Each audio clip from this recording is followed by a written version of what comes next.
They are within one game of experiencing the exhilaration that only a trip to the finals can bring. 2 nights ago, it was the veteran Pacers who ran away to a decisive Game 6 win. Now the question is, will Orlando regroup, or will Indiana ride their own momentum? The winner goes to the NBA Finals.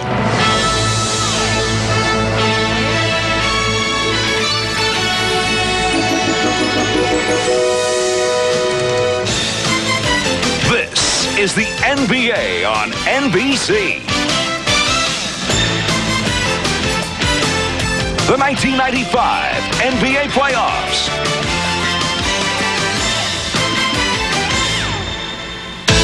Tonight, it's Game 7 of the Eastern Conference Finals between the Indiana Pacers and the Orlando Magic. Outside the Orlando Arena, a driving rainstorm from Hurricane Allison has hit the area, but inside it is the biggest sports event to ever hit the Magic Kingdom. Yes, it has come down to the 7th and final game with the defending NBA champion Houston Rockets waiting patiently in the wings. Hi, everybody. I'm Marv Halbert along with Matt Gukas. And Matt, looking back at Game 6 Friday night in Indiana, a most unusual scene occurring at the final buzzer of the game following the rout by the Pacers. The Orlando Magic with an impromptu huddle before they left the court to discuss what they felt was gloating and taunting on the part of the Pacers. Shaquille O'Neal described what was said in that huddle. Well, myself, Penny, and D. Scott just said to the team, remember the score. Remember what they was doing at the end of the game. Dancing, taunting, trash talking. Remember that. Come Sunday, we got to play. If you want to go on to the finals, because that's what we all play for, make it to the finals, get a chance to get an NBA ring. If we want to make it to the finals, remember to sleep on it. The Pacers deny the taunting. The Magic are using it as a motivation after a 27-point loss. If it happened, not a good idea, because you do not want to get that man riled up, especially on his home floor where he has been dominant, averaging 35 points a game. Now this is the biggest game in Shaq's life, and inexperience could be a factor. But with all that talent and the home court, I don't think so. And for the Pacers, it is a third, 7th, and decisive game of the playoff series within the year. Last season, they lost a 7th game to the Knicks in the Eastern Conference Final. This season, beat the Knicks in the semifinals, and now they face tonight, coming off the Reggie Miller-sparked electrifying performance on Friday night. Well, for the Pacers to move on to the finals, once again, Reggie Miller has to be totally involved in every phase of the game. And that means pounding Dennis Scott, picking him clean, and turning it into an easy basket. Off the board, ready to mix it up in traffic, helping the big men dig out some tough rebounds. And of course, the three-point daggers with the stare and the emotional lift that is such a vital part of his game. And to win this Game 7 on the road, Reggie Miller must have another one of his signature performances. All right, so coming up, Bob Costas will be joining us, taking a look from the studio at the preparation for the NBA Finals on the part of the Houston Rockets, and then we'll be back with Game 7 between the Magic and the Pacers.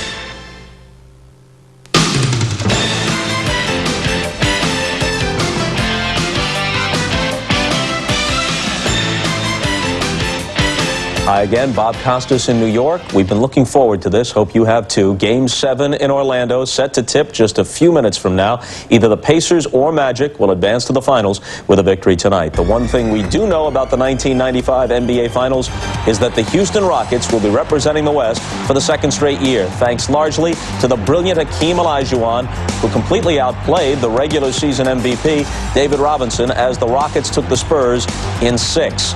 Game 6 was capped off by Robert Horry's clutch three-pointer with about 2 minutes to go.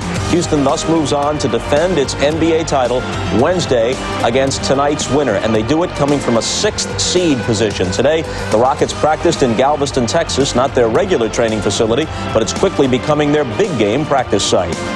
It's amazing to look back. A month ago, we were down here preparing for Utah.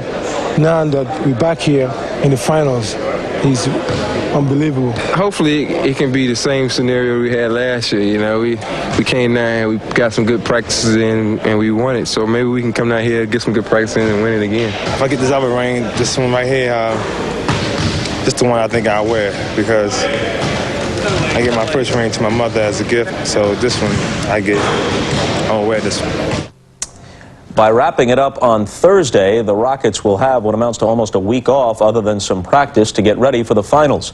Rest that is both well-deserved and much needed after playing 18 games in 36 days. This Houston team was a somewhat anonymous champion last year, but now they've become the biggest story of this postseason. And tonight, we learn who their opponent will be. Will it be Reggie Miller and the Pacers, who came up just one game short last year, losing a 7th game in the conference finals to the Knicks?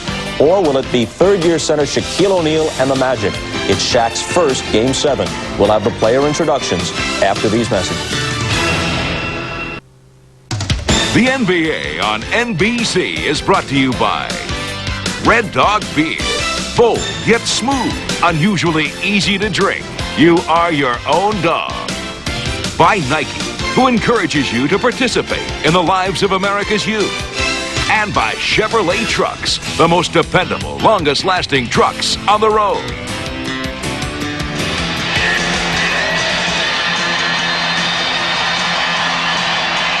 Welcome back to Orlando, where the Indiana Pacers have lost 5 straight at the Orlando Arena. The Orlando Magic having similar problems winning in Indiana. Coming off the loss on Friday night, and that was their 9th straight loss at Market Square. We're set for the introduction of the lineups. Let's join with public address announcer Paul Porter. Good evening, ladies and gentlemen, and welcome to the beautiful Orlando Arena and Game 7 of the Eastern Conference Finals, featuring the Central Division champion Indiana Pacers and your Atlantic Division champion Orlando Magic. And now, ladies and gentlemen, introducing the starting lineup for the Indiana Pacers. And one guard, 6'7" from UCLA, number 31, Reggie Miller. And the other guard, 6'1" from St. John's, number 13, Mark Jackson. At center, 7'4" from Marist, number 45, Rick Smits. And one forward is 6'11" from Clemson, number 32, Dale Davis. And at the other forward, 6'10" from Alabama, number 9, Derek McKee. The head coach of the Pacers is Larry Brown.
For the Orlando Magic.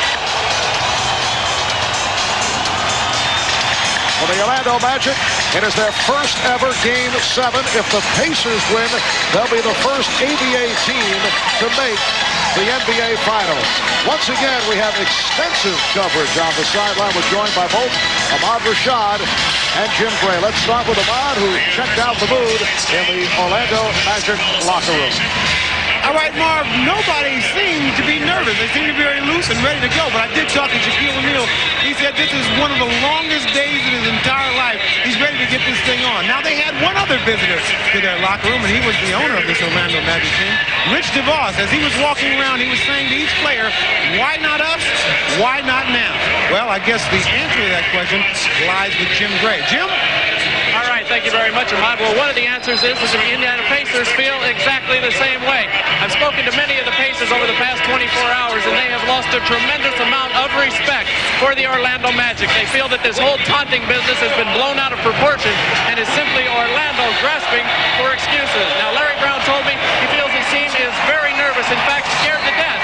However, he's not concerned because he's quite certain that Orlando feels the same way. Now, Larry had a couple of words for his team, and finally Sam Mitchell, the backup forward, stood up and said, hey, Larry, that's enough. Let's simply go out and get this over with. Marv? All right, Jim, the officials are Hugh Evans, Mike Mathis, and Jess Kersey. It'll be Shaquille O'Neal jumping against Dale Davis as we get set for game number 7.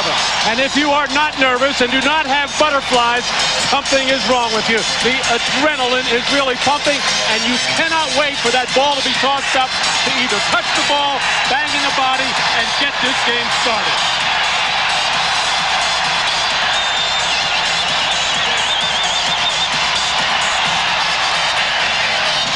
Hugh Evans with the basketball.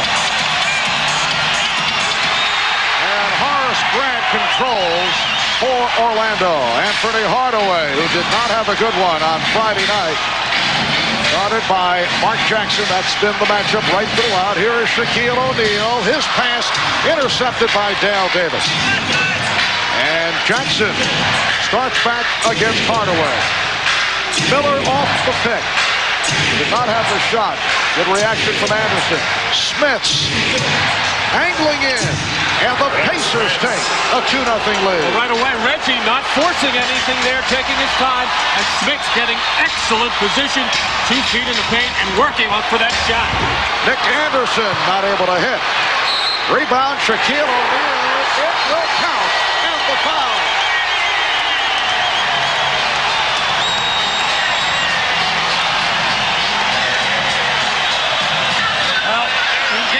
This is what Shaq did early, hanging around the basket, picking up loose rebounds as he worked hard for that one and drawing a foul in the process. Foul on Derek McKee, and Shaquille, who has had all kinds of problems at the line with the first of many free throws to come. Shaquille 6 of 12 the other night at Marcus Square. So the game is tied at 2. McKee. Both clubs coming out in very deliberate fashion. Smits. So Rick Smits has opened up by hitting his first 2, and Indiana leads 4-2. Well, the Pacers had so much success with their running game in Game 6. They'll take it when it's there. In this one, other than that, they want to make the Magic play some defense with some block. Hardaway for Grant, and drew the foul. Well, like Shaquille O'Neal, when Rick Smits gets good position in the paint, and he's pacing there, caught it once, drew it out, reestablished, and Shaq giving ground, as it looked like Shaquille O'Neal trying to be very careful not to pick up any early fouls, as is that man, Rick Smith. Eric McKee called for his second in a hurry, and he will sit down. Wayne Farrell, who has contributed off the bench, will come out for Derek McKee, who's a very important player for the Pacers, not for his offense. Had a quiet game in Game 6 in Indiana, although his offense not needed in that situation, but has been able to break out on a couple of occasions this series. Well, they picked up 2 early fouls in Game 6 as Smith and Kenny Hardaway battled for that rebound, had to go to the bench. Dwayne Farrell came in and did a nice job. Now let's see how Larry Brown plays it. Will he sit McKee the rest of the half? Will he go with the same philosophy that he does when Rick Smith gets an early foul trouble? Scott off the steal, and a foul is called as the Magic were trying to break out of the backcourt. Oh, the Magic have seen this from the Pacers, the aggressive defense. The spontaneous double team as Horace Grant comes over, something he did so well in his Chicago days, and Mark Jackson flat out panicked on that play, threw it away, but a good foul by Farrell to stop the Magic fast break. Pacers 4 and the Magic 3. 2 minutes gone by. O'Neal with the and Orlando leads by 1. And here at the start, both Smits and O'Neal have been able to get excellent position down low. Well, and they're both being very careful, Marv, not to pick up any silly pushing fouls. And you can see as Rick Smits initially trying to do something, but once Shaq gets the ball, he just kind of backs off as Shaq moves to the lane, which has kind of become his signature move, that other than the slam dunk, that little jump hook in the lane. Foul was called on Hardaway. Jackson tried to lay it off. He did. On the deflection, Dale Davis was able to make the play. And the Pacers lead 6-5. The lead for O'Neal, who tried to bang it off Miller, and apparently not able to connect inbounds as both went flying. So it will be Indiana ball. Well, Shaq is ready to sprint the floor at every opportunity, trying to beat Rick Smits down. He did that, but Reggie Miller helping out the big men. That won't show up in a stat sheet or anything like that, but that's the kind of plays you need from your star player, Reggie Miller.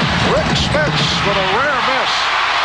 He's hit 20 of his last 30 shots the last 3 games. Anderson backs his way and then flipped it out. Hardaway now being played by Farrell. O'Neal spinning and foul. So Smits called for his first.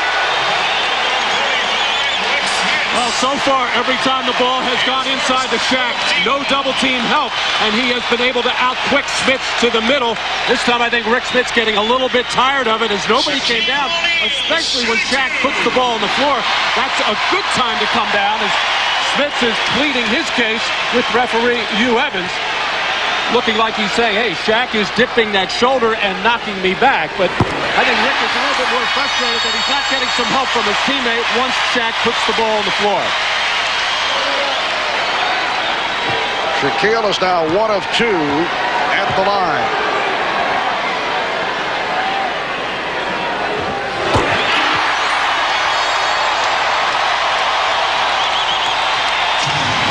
Orlando 7. Indiana 6. Some pressure in the backcourt from Hardaway. Now they double. Grant comes over.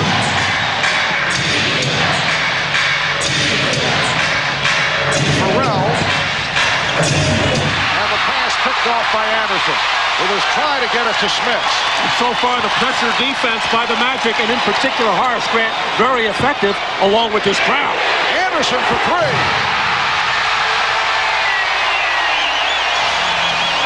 Anderson from downtown to open up a 10-6 advantage. No question about the change in philosophy on the part of Orlando here at the start, putting some pressure on the ball as Miller hits from downtown.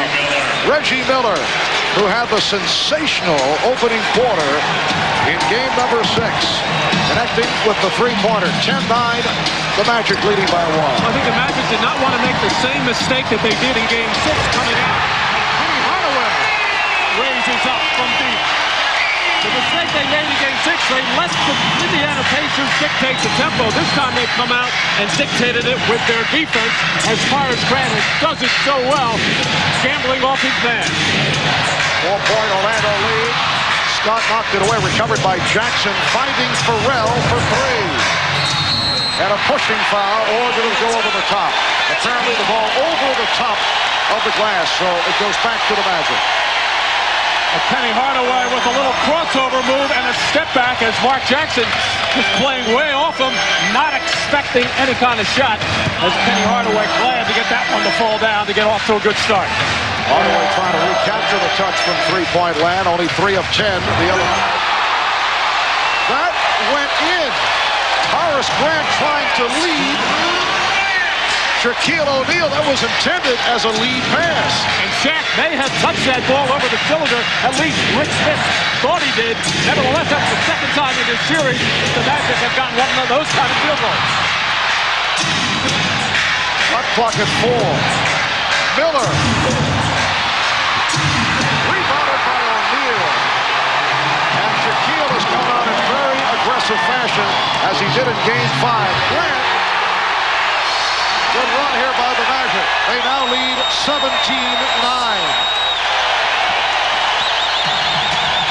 And the Pacers want to talk it over. 6:33 to go in this first quarter. You're watching the NBA on NBC.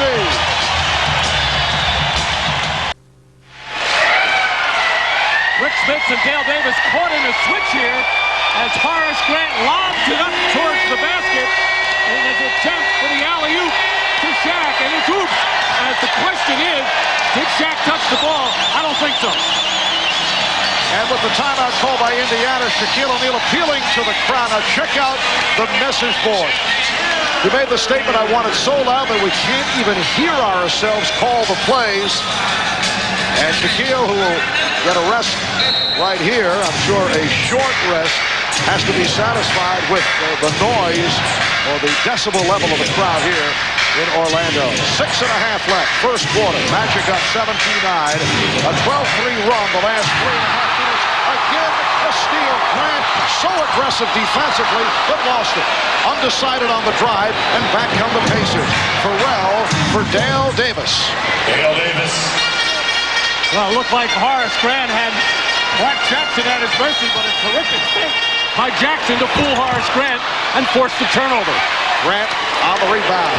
Here's Scott for 3. And Dale Davis with the box out. Jeff Turner has come on, replacing Shaquille O'Neal.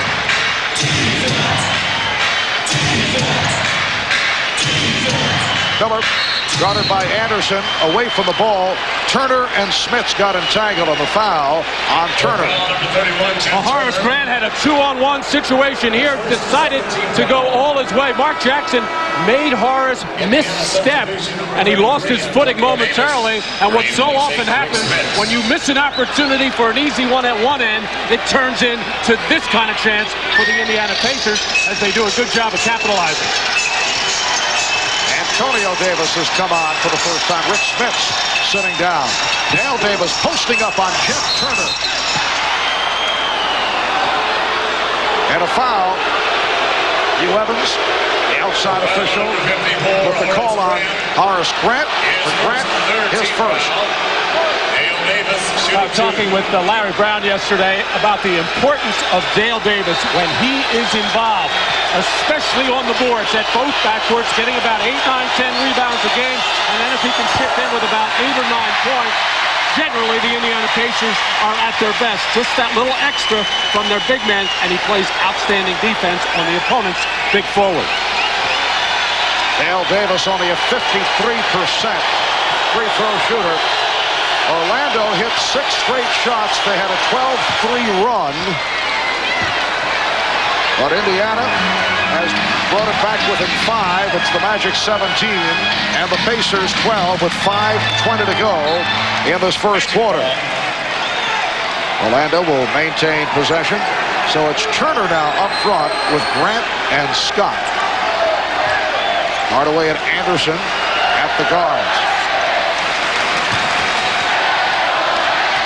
Hardaway, played by Antonio Davis, able to slice his way through. Terrific read by Hardaway on the switch by Jackson and Antonio Davis, sensing that it was going to be a post-up play, and it was. Hardaway read it, stepped out, and took the big man, Antonio Davis, to the hole. Fast start for Penny Hardaway, and it's Orlando by 7.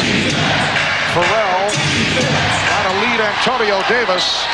Broken up, last touched by Jeff Turner with 5 on the shot clock. Brian Hill yelling out red, which is a signal to his team that the shot clock is down 5 or under to be alert here. Down to 3, down to 1, Jackson. And the rebound handled by Grant. Hardaway was hanging.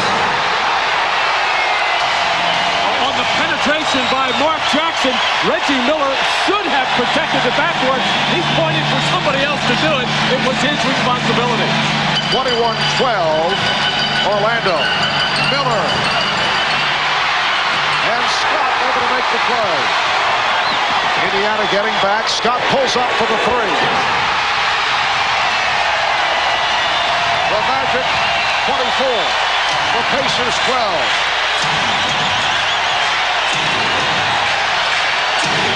And similar to the scenario in Indianapolis on Friday, they have been on their feet cheering right throughout. Mark Jackson with a nice move for his first field goal. Orlando leads by 10 points. Well, the Magic have been feeding off the enthusiasm of this crowd, in particular at the defensive end. As they came out with a furious Harris spread, putting pressure on the ball, and it looked to rattle the Pacers.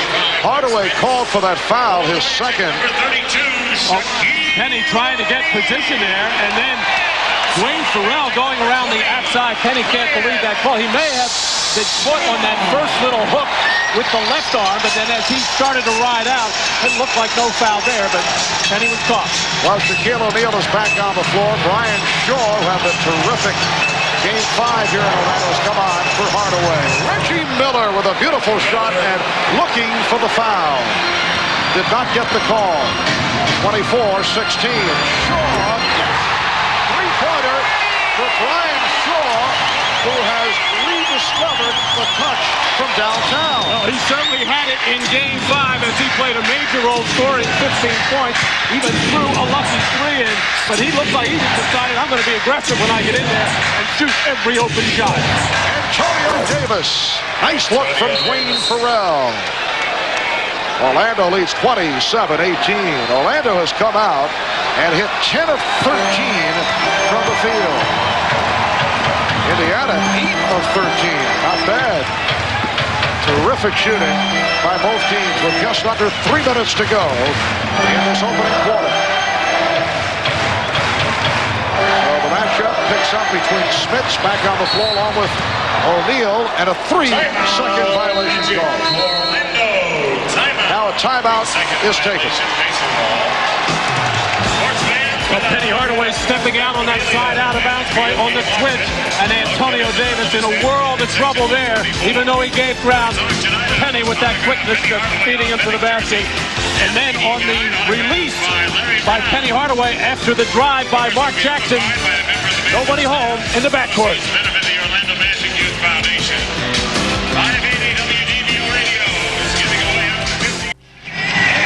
Ahmad Rashad back at the O-Arena here in Orlando, and we have a visitor here, Scottie Pippen. Now, Scottie, I know that this is very uncomfortable for you to be at a game during this time of the season. You're normally playing. Well, I told Horst the other night I'll come down and cheer him on if it's a Game 7 in the series and bring him some luck. So I'm hoping they're able to prevail today. Now, what is it about this Orlando team that impressed you when they got by you guys in the playoffs? Well, they've shown they're a very porous team. I think a lot of people counted them out and saying they're an inexperienced team. And I think through the Chicago series, they really showed me they were very porous when we got them down. You had an interesting comment about the pace of this game, saying that you didn't think it was in Orlando's favor at this point. I don't think so, really, because even the energy they've exerted so far, they haven't been able to build a big enough lead. At least you expect at least a 12-point lead by now. All right. Thanks a lot, Scottie. Sure. Thanks for joining me. Back to you, Mark. Artemon and Horace Grant, his buddy from Chicago, looking pumped up here in the first quarter. Brian Shaw called on that foul. Scottie Pippen can certainly relate to big games and seventh and decisive games of the series. Had a triple-double in Game 7 against the Knicks back in '92. 2:20 left in this first quarter. Here's Smits. Rick Smits continuing his magnificent shooting. 3 of 4 here in the first quarter. He has 6 points. The Magic up 27-20. Rick has been so effective with once he gets the ball, doesn't like his position, throws it back out, and then reestablishes, and then Shaq is giving him that position. There's Shaw for 3. Orlando now 4 of 7 from downtown. Jackson was looking for Antonio Davis. Smith going to the jump hook. And Shaw on the ball. Good play by Smith to break up the entry pass. With a minute 28 to go in this first quarter. Let's check in with Jim Gray over at the Indiana bench. All right, thank you, Marv. Larry Brown, the last time out, told his guys you're playing way too cautious. You have to get after it. You can't wait for the game to come to you. If we're going to win this thing, we have to get it and take it to them. Marv? All right, Jim, yes, we made that comment earlier. They look to be very deliberate at the start.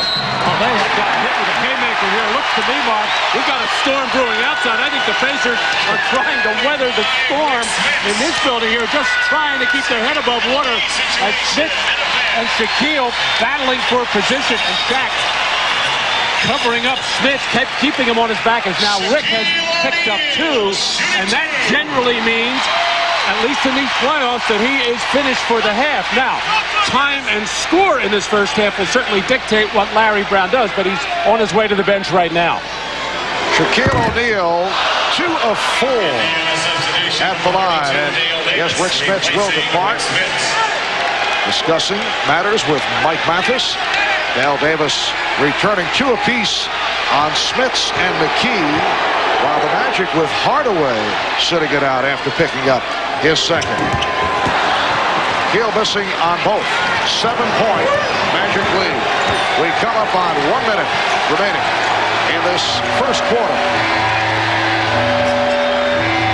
Eller picked up on the switch by Grant. Antonio Davis rebounded by Pharrell and lost it. All set up by the defense of Horace Grant. He is just free and loose out there. Stepped out on the switch to Miller to stop the play. Nice move by Scott for the shot, but could not hit.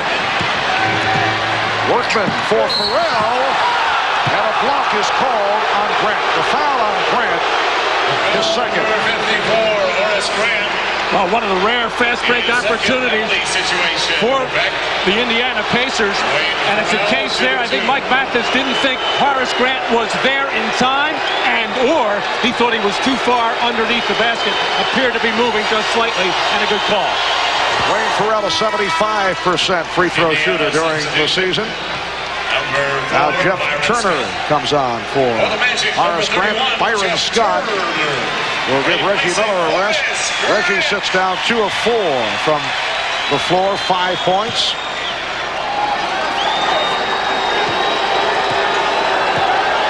We pointed out how important for Reggie to get involved in the other areas, looking to drive the ball, draw fouls, make some plays for other people, defense and rebounding. He never really could get into that kind of flow in his first quarter, as the defense of Orlando has primarily ruled this first quarter, although the Pacers have to be happy being only down 5 at this point. 10-3 run by the Pacers. Anderson for 3. And handled by Scott on the back tap. There's Turner. Able to pull up for the jumper. Shaw with the tip. And Pharrell gets it to Scott. Down to 15 seconds remaining in this first quarter. Orlando has led by as many as 12. It's now a 5-point lead. Down to 5 seconds. Workman checking at the bench. Down to 3. Here's Dale Davis. Dale Davis cuts it to a 3-point lead. Good finish to the quarter by the Pacers. Indiana finishes with a 12-3 run. Shaquille O'Neal having problems at the foul line once again. 6 points for Shaq in the first quarter. Orlando missed its last 5 shots after starting 10 of 13 from the field. So after 1, it's the Magic by 3.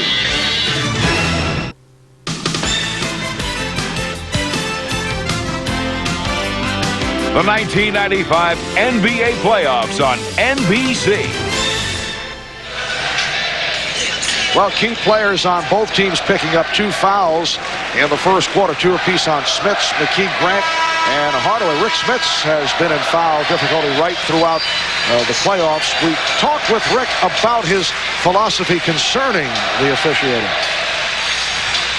I found that it's probably better not to be cautious and just play aggressive, because that was game, I think it was game 4, or no, it was game 5 in Orlando that I tried not to foul deliberately, and I still picked up some fouls that, you know, I might as well just try to stop the guy and pick up a foul aggressively than, you know, trying to get away from the guy and pick up, you know, just a little touch foul. Well, the growth in his game has been dramatic over the last couple of years, in particular at the offensive end. And for Rick to move up into that top tier, he's going to have to improve in the rebounding area. He's got to average at least 10 or 11 rebounds. And even though Larry Brown had him lose 20 pounds when he became the coach of the Pacers, it was important for his agility and mobility. But when you're playing against big people like Shaquille O'Neal, you could use a little extra muscle. Indiana with a 12-3 run the last 4 minutes of the first quarter. That was right after Penny Hardaway picked up his second foul. Hardaway is back on the floor as this second quarter gets started. Antonio Davis for Hayward Workman. Davis going against Shaquille O'Neal, and a foul is called. Well, Antonio Davis trying to take a page out of the Rick Smits book by getting it, throwing out, and then getting that position again. And I don't care how big and strong you are, and Shaq is certainly that. If you keep letting a man 6'10", 6'11", who's got some game inside, get that kind of position, you're either going to score or draw a foul, because Antonio Davis knows what to do when he gets the ball inside. And that was number 1 on Shaquille O'Neal. Antonio Davis, in his second NBA season out of Texas El Paso, a second-round pick of the Pacers back in 1990, but opted to play in Europe for 3 years. Strong rookie season a year ago. Averaged 8 points. Pacers' second leading rebounder, and he's followed up, despite injuries this year, with a very solid performance. Anderson giving it over to Anthony Bowie, who just checked in. Bowie coming off a hot shooting performance in the blowout in Indiana. Workman going all the way, and a foul is called. What a move by Hayward Workman. So Workman to the line, fouled by Anderson. This was all set up by a half-court zone trap by the Pacers, something they have not shown too much of there. They've done some little run and jump stuff, doubling the ball way out near midcourt. This actually looked like a 1-3-1, not the miss from Anthony Bowie, and turned into a fast break opportunity. So right now it looks like the Pacers have the Magic guessing a little bit these last few minutes. And Indiana has tied the game at 27. Orlando led by as many as 12. It's been a 15-3 run by the Pacers, and they now lead. Indiana 28, Orlando 27. Orlando has missed its last 6 shots. Anderson backing his way. Turner for 3. And rebounded by Dale Davis.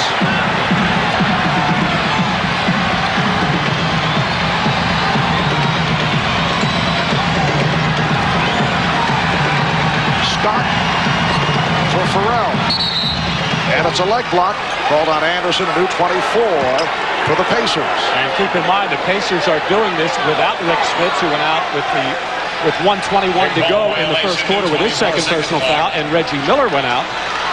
So doing it with defense right now, as the Magic playing into their hands a little bit, settling for the first open jump shot that comes along instead of being a little more patient, wait, punch it into Shaquille O'Neal, as they did in the early part of this game, and either Shaq making his strong move on Antonio Davis or drawing the double team and then getting a shot in rhythm on the perimeter. And the crowd trying to get back into it. It has been dead during the course of this Indiana run. Davis could not hit. Antonio Davis got position. The Magic missing on their last 7 field goal attempts, trailing by 1. Here's the double on O'Neal. Shaquille giving Orlando a lead.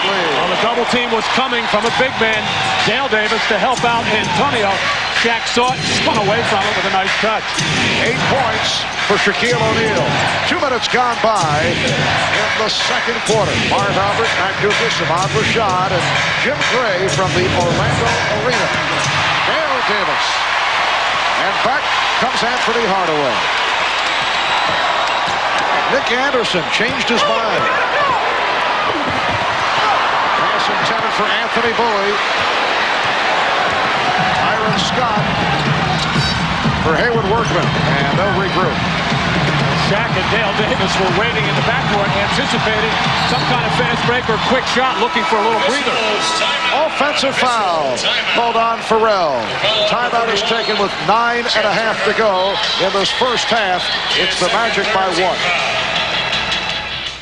Akeem and the Rockets defend their title. Game 1 Wednesday night on NBC. The NBA on NBC is brought to you by Chrysler and the new Chrysler Cirrus Sports Sedan. By McDonald's, the official break of the NBA. Have you had your break today? And by the Pepsi-Cola Company, who reminds you that nothing else is a Pepsi.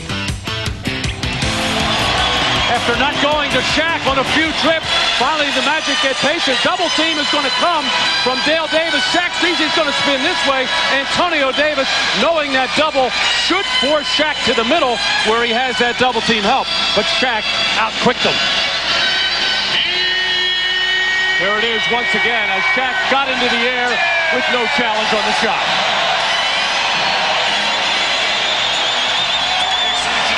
And Derek McKee is checking back in. Correction on that last call. It was Jeff Turner called for the foul, not Dwayne Farrell. So it is Indiana ball. McKee up front with Dale Davis and Antonio Davis. Byron Scott, Hayward Workman at the guard.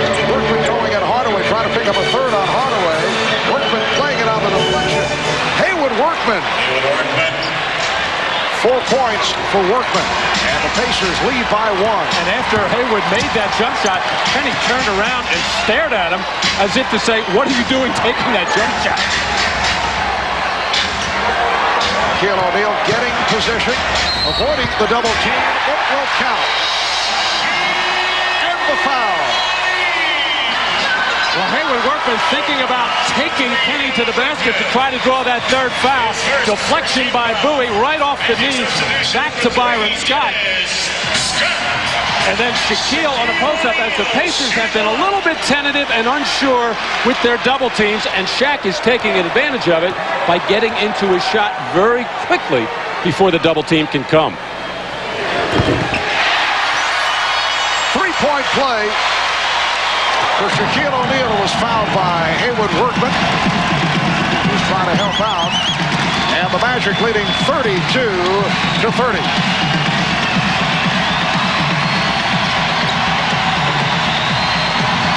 Workman, very offensive-minded. Now, there are times that Larry Brown would prefer that Hayward not look for the shot that frequently, but in this case, in that he's going up against Hardaway, I don't think he minds at all. Hardaway with the left hand. Orlando 34, Indiana 32. And that was a back-at-you play with Hardaway going against Workman. Actually, Hardaway was going down the double team, and Workman doing the right thing when he gets the ball, driving to the basket. No basket. No basket. And a reach-in foul called as Workman made his move. And it is on Hardaway. Well, when that ball was thrown back out to Workman, not even looking at jump shot, there have been driving lanes in this situation as Penny Hardaway and Workman starting to get into a little bit of taunting as they have been talking about what they're doing. And this, Penny Hardaway forgot about everything else here. This was right back at you, Mr. Workman. But Hardaway now sitting down after picking up his third, so a little chatter on the floor between Workman and Hardaway. McKee, rebounded by Bowie, hit the deck. And called for the timeout. Greg Kite, who had just checked in, tried to tie him up, but a 20-second timeout was called. 4 minutes minutes gone by of the second, and it's Orlando by 2. Recapping the series. The Magic winning on their home court games 1 and 2 as Shaquille O'Neal was unstoppable at that point. Game 3, the Pacers at Market Square come back with a victory led by Derek McKee, who broke out with 22. Game 4, the classic finish capped off by the Rick Smith's game-winning shot at the buzzer that tied the series at 2. Game 5 back here in Orlando, won by the Magic as Shaquille came out very angry in dominating fashion. In Game 6 in Indiana on Friday night, the blowout sparked by the shooting of Reggie Miller. Indiana led by as many as 35 points in that game. The first blowout of a series that has featured tight games in the previous 5 games. Neither the Pacers nor the Magic had won a game by more than 5 points, and 3 of those games decided in the final minute. Ryan Shaw back on the floor replacing Anthony Hardaway. Dennis Scott trying to force it to Shaquille O'Neal. We've seen that on a number of occasions by the Magic. Well, those passes become extremely dangerous when you leave your feet and not really sure what you're going to do with the ball, instead of planning and then making your decision. Larry Brown going with Greg Kite early as he did several games back. Derek McKee with the putback. And the game is tied at 34. Well, when Hardaway went to the bench with 2 personal fouls, that's when Indiana went on their 12-3 run at the end of the first quarter. We'll keep an eye on it now as Hardaway, a very important figure for the Orlando Magic. Here's one of those ill-advised shots by Workman, not quite patient enough, but Shaquille O'Neal, in an attempt to block it, just kept going, and that left the Magic vulnerable on the boards, and Derek McKee with a nice cleanup. Greg Kite called for the foul. Once again, the Indiana bench, as they did in Game 6, done the job and outscored the Orlando bench 12-3. Shaquille O'Neal with 13. And the Magic leading 36-34.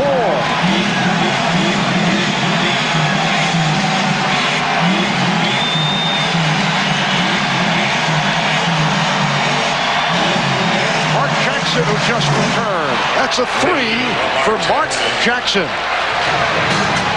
Mark Jackson, the one Indiana player that the Orlando Magic players were talking about in terms of the taunting and some of the gyrations. They were very upset with Mark Jackson, but the Indiana players, as we heard earlier, saying that, well, Orlando was grasping for something to get hold of coming off the blowout on Friday. And they may well be, but you have to take advantage of every opportunity. Number 54, Greg Kite. His second, third team.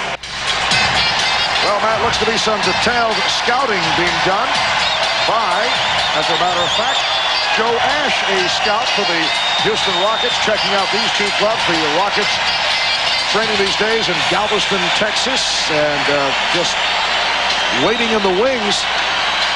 They will travel tomorrow. And on the subject of the Houston Rockets, on the Prudential Halftime Report, Bob Costas will be chatting with Robert Horry, one of the heroes of the 7th final game win over the San Antonio Spurs. That was the first miss by Shaquille O'Neal. He hit his previous 5 shots. Pacers lead 37-36. Indiana now with Sam Mitchell joining Greg Kite. Derek McKee up front. Reggie Miller is back. He's in the backcourt with Mark Jackson. Mitchell with the shot. And Shaw on the rebound. Brian Shaw getting the playing time with Anthony Hardaway picking up 3 fouls in this first half. Anthony Bowie backing. And try to shoot. Whatever. It worked. Shaquille with 15. I'm not sure either, Mark. And Sam Mitchell isn't quite sure what happened there. He would just want to get his head out from underneath that basket, or he would have gotten knocked out. Well, Anthony Bowie will claim it was a pass because he'll pick up the assist. Here's Mitchell with a strong move and foul. And Bowie very quick to raise his hand. 32, Shaquille O'Neal. It is called on Shaquille. His second penalty situation. Well, here's that looping shot pass, and you're right, Mark. An assist all the way for Anthony Bowie, and Sam Mitchell was trying to keep his body on Shaq. No way could the 6'7" Mitchell do anything about it.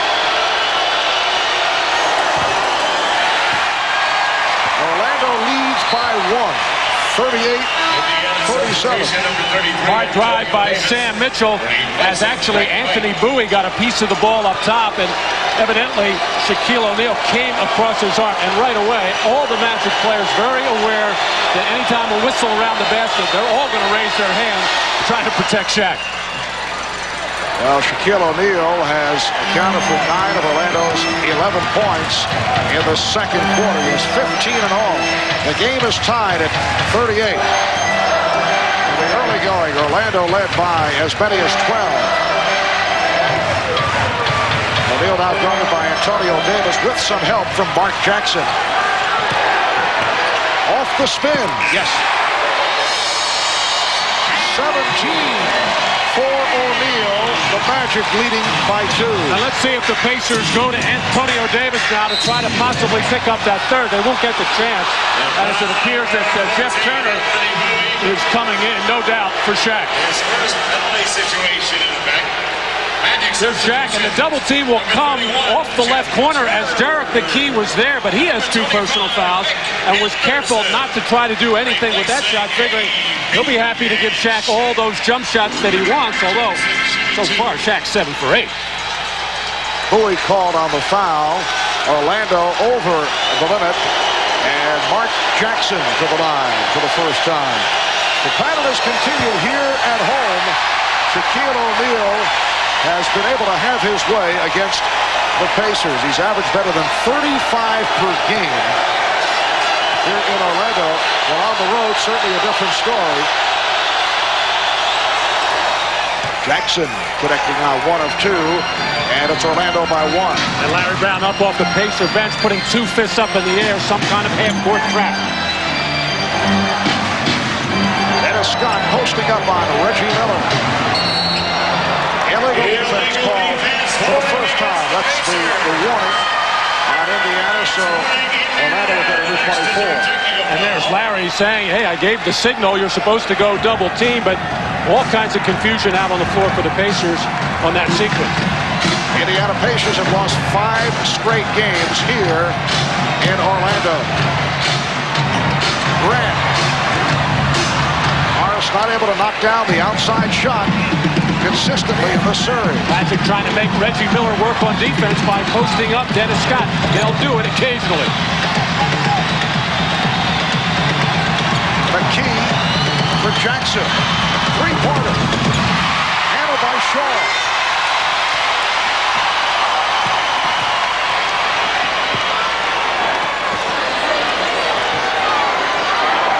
Shaw getting the pick from Scott. And the switch. Now Scott posting up. Shot clock at 5. Turner for 3. Well, Jeff Turner had the hot hand earlier this series. Hits from downtown to give Orlando a 43-39 lead, and Indiana calls for time.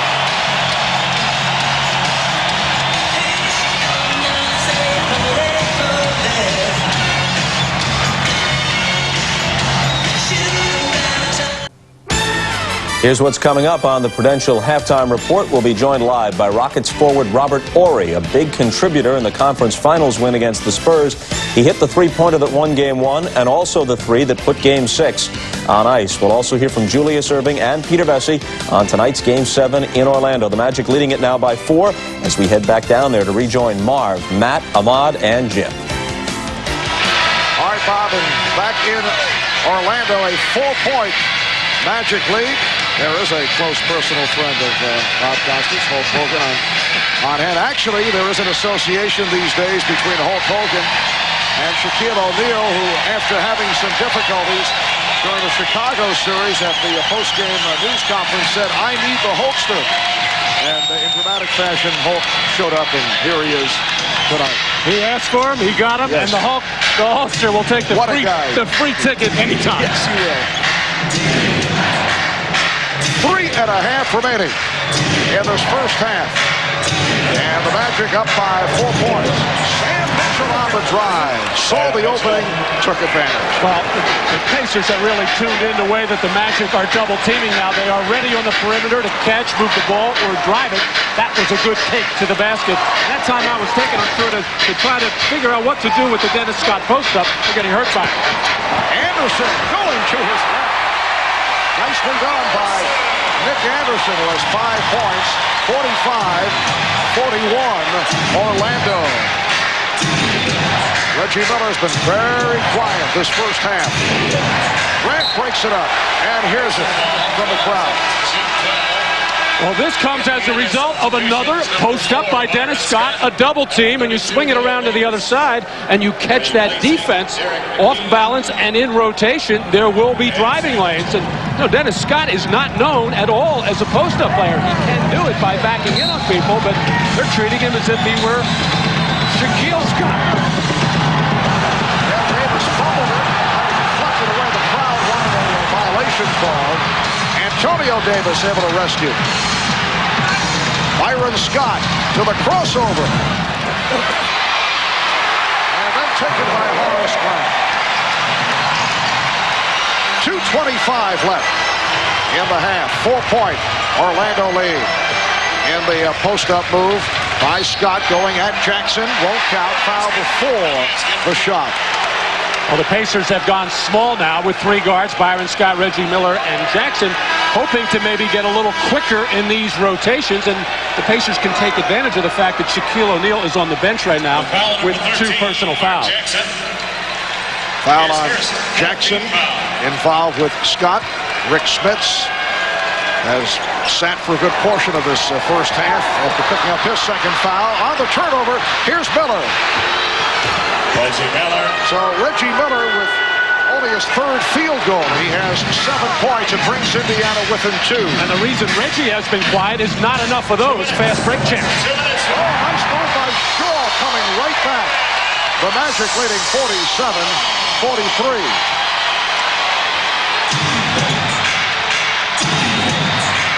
Miller from way downtown.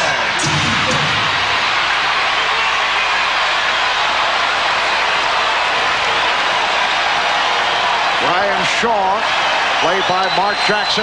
Minute and a half left. First half. Nick Anderson. Picked up by Antonio Davis on a double team. Jeff Turner for 3. Yes. Oh, he's hit 2 straight from downtown. Well, Larry Brad said in the early part of this series, he is worried more about the post-up of the Magic guard because it's been more effective, and we're seeing it here in the closing seconds and minutes of this second quarter. Orlando leads by 7. Scott, Byron Scott, able to backpedal off the dribble and then drill it. 50-45, Orlando. We're just under 1 minute left. First half, 7th and final game of the Eastern Conference Final, with the winner going on to the NBA Finals to face the Houston Rockets. Anderson made the recovery and lost the dribble momentarily. Another reason why the Magic are getting these good post-up chances is not enough pressure on the ball on the perimeter. Orlando by 7. They are on their feet here at the arena. Miller stepping back to fire way off. Handled by Turner. As Reggie hears it from the crowd. Not a good shot. Of course, Reggie Miller is capable of making tough shots. Not the time for that. They need to set some screens for him in half-court play. Orlando has hit its last 5 shots, working the clock down. 10 seconds remaining of the half. Shaw off the dribble. Rebounded by Jackson. Final seconds of the half. And Jackson couldn't get out of the backcourt. That won't count. Went in but will not count. So Orlando finishing with a rush. They led by as many as 12 early. Indiana with a good run. And Orlando sparked by 2 3-pointers from Jeff Turner. Walking off the floor here at the half with a 7-point lead. An outstanding first half for Shaquille O'Neal, leading the way with 17. Bob coming up with a Prudential halftime report right after this.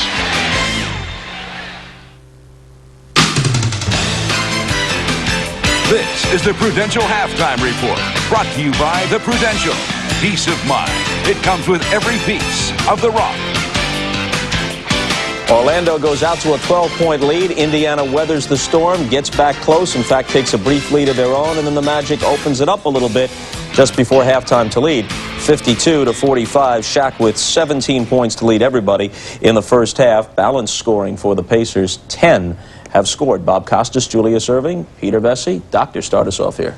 Well, there's no repeat of the blowout, neither way. I think, Orlando came up with a different strategy. They tried to put some full-court pressure on Indiana after makes. I think they were concerned about getting the ball out of Mark Jackson's hands, probably trying to make somebody else start the offense, Reggie Miller.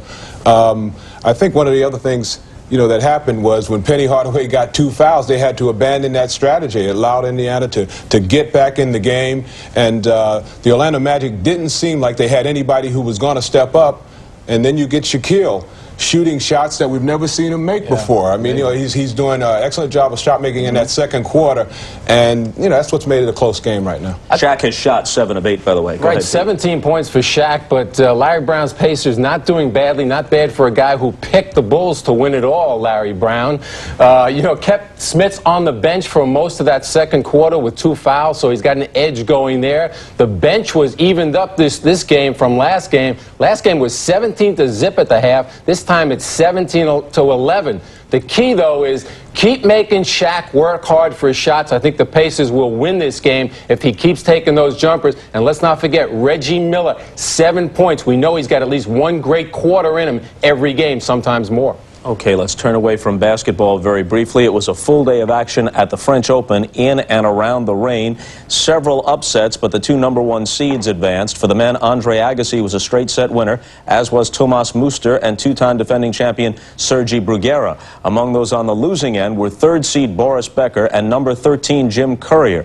On the women's side, Sanchez Vicario, Graf, and Martinez all won, but Mary Pierce and Lindsay Davenport were 4th-round losers.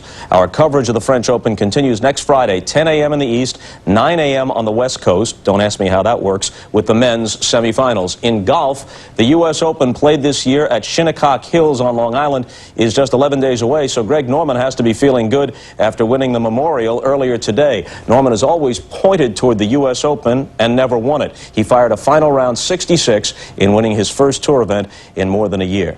Coming up, we'll be joined live by the Rockets' Robert Horry, a clutch player for them in this year's playoffs, and we'll hear from Robert after a message from Prudential and a word from the NBA.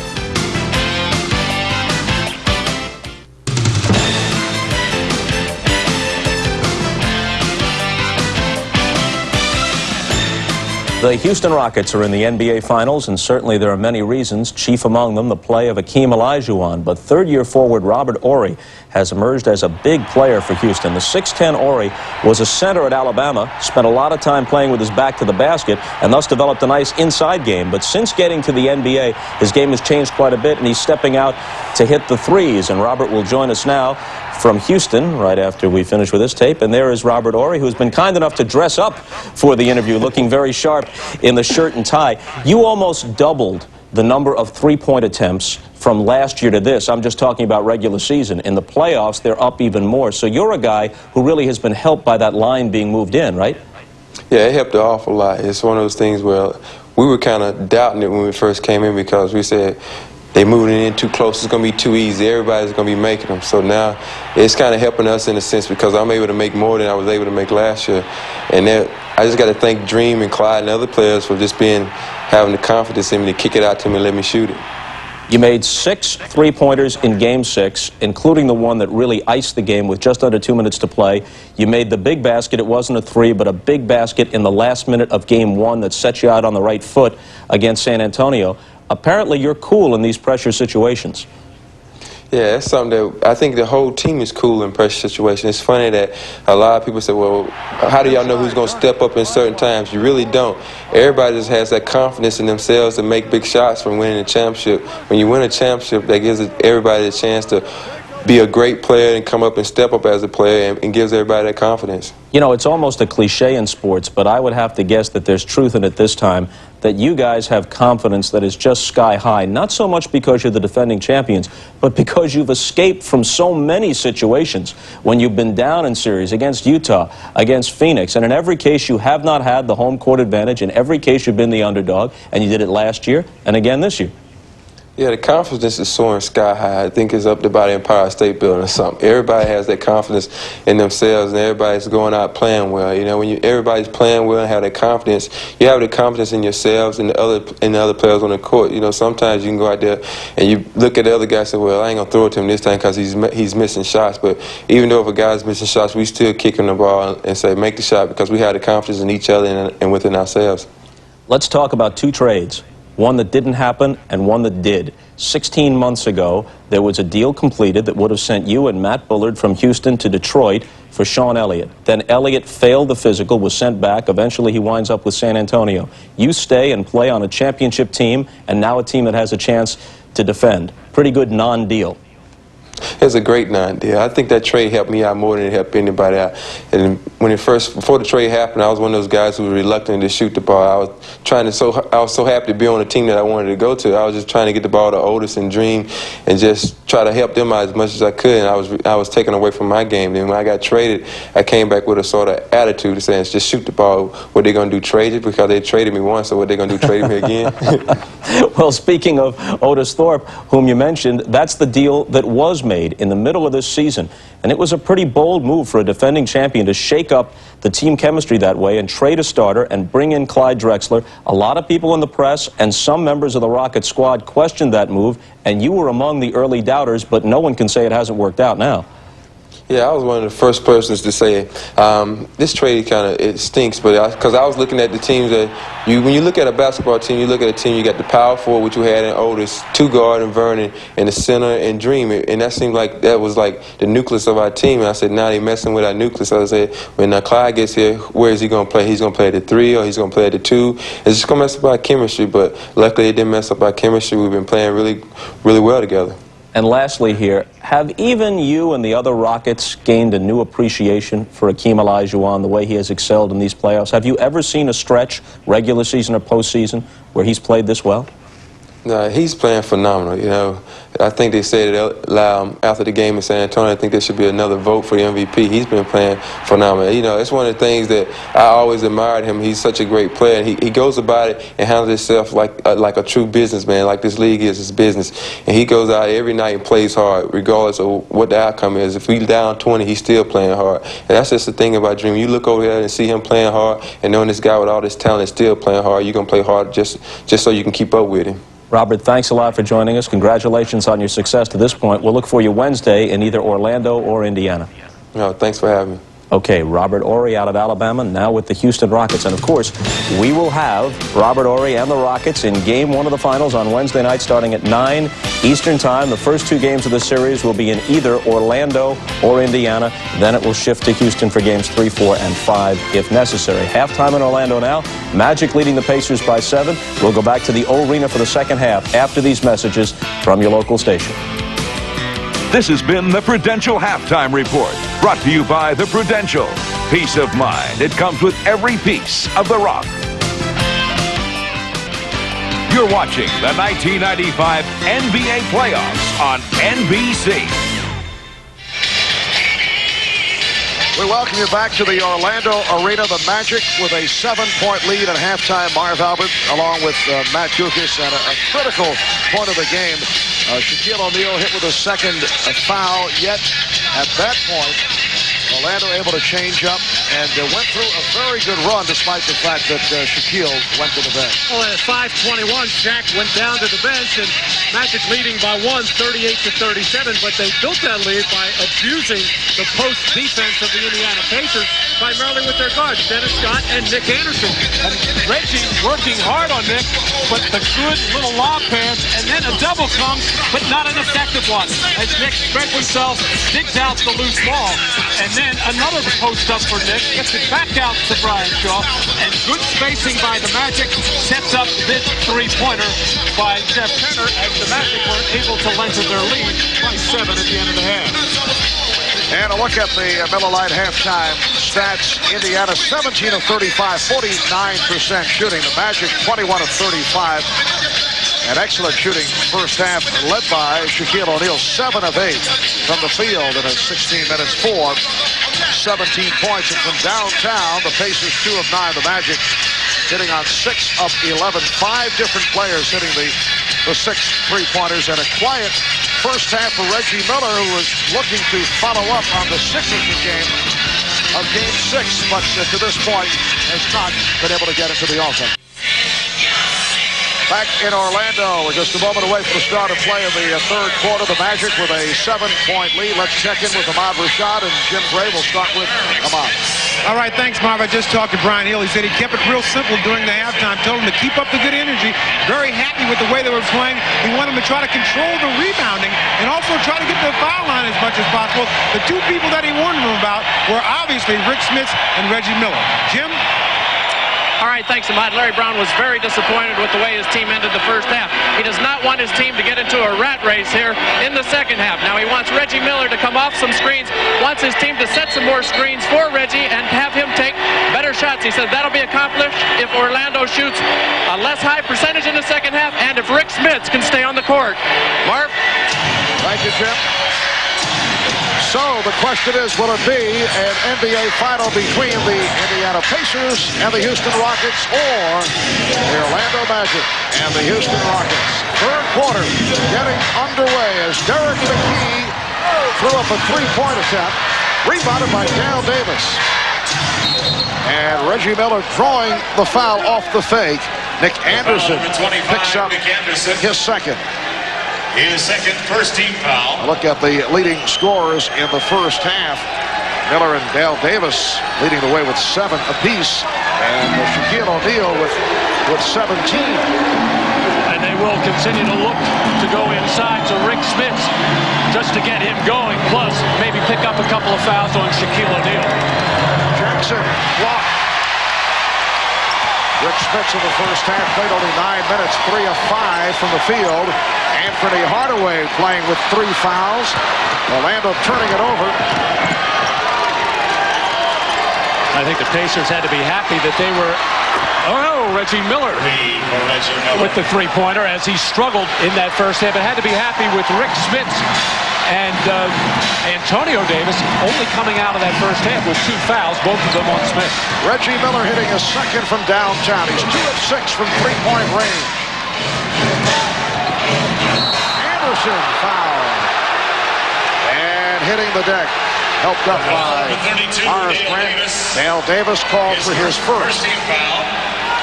Well, Nick Anderson had nothing going in Game 6 from the perimeter and started really thinking about attacking the rim, which is a good play for him. Nick, an outstanding slasher and driver, and the crowd wanting a flagrant foul in that situation, but to no avail. And Orlando continues to struggle big time at the line. They're 4 of 9 at the line. This is a club that finished last in free throw shooting during the regular season, just under 67%, leading to the question there are many who feel that for Orlando to win in a game like this, a 7th and decisive game, they have to win by the big score. If they come down the stretch where free throws will be significant, they will be in trouble. What's your feeling? Well, that's why the Pacers are happy to have all those fouls left for their big man as Dale Davis gets the turnaround. But in talking with Shaq today, he said, I'm not worried about that. He has missed free throws before in clutch situations and other situations. He's going to try to make up for it in other ways. 3-point lead for the Magic. Scott passed on the 3. Grant. Horace Grant. With his third field goal, he has 7 points. Orlando leads 55-50. Jackson and Miller at the guard. Smits, McKee, and Dale Davis up front. Smits now played by Grant. Nowhere to go. Lost it. And then regained and was tied up. Horace losing the goggles in the process momentarily. Well, it's been hard for Horace Grant to find a lot of scoring opportunities. Here he is, his third off the nice third field goal and the nice penetration by Dennis Scott, drawing the defense in, and Horace Grant, a good jump shooter, normally likes to find that open shot at the top of the key. And Orlando controlling the check. They lead by 5. 2.5 gone by in the third quarter. Shaquille getting down deep. Again, try to feed it. Miller with the save. Nice play by Reggie Miller.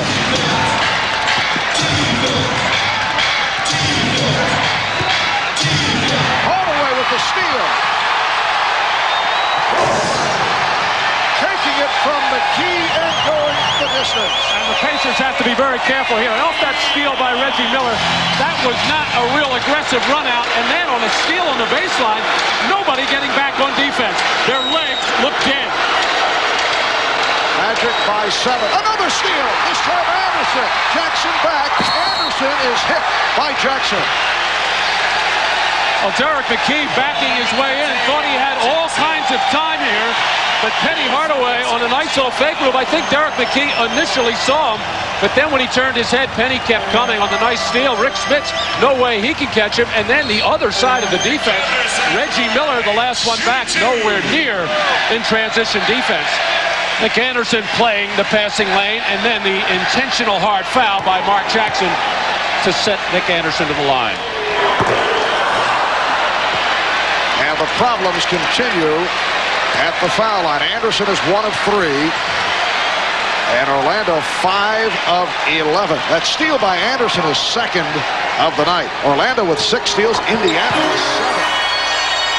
The high numbers were early third quarter. Well, both teams coming out to start this third quarter trying to keep their energy level very high at the defensive end with good pressure on the ball. Al Davis coming up short. Davis with the rebound. And a foul is called. The foul number 54, Horace Grant. Horace Grant collecting his 3rd, so 3 apiece on Grant and Hardaway. Dale Davis shooting 2. Shaquille O'Neal has 2, as does Rick Smits. Dale Davis, 1 of 2 at the line. Just 38% in this series. And what you have to be very careful of here, I think both teams aware of poor free throw shooting, that they will look to make a little crossing move in the lane to try to knock the ball loose, get an offensive rebound here. So you must check out defensively. And Indiana has shot well at the line, 11 of 14 from the free throw line. 58-52, Orlando.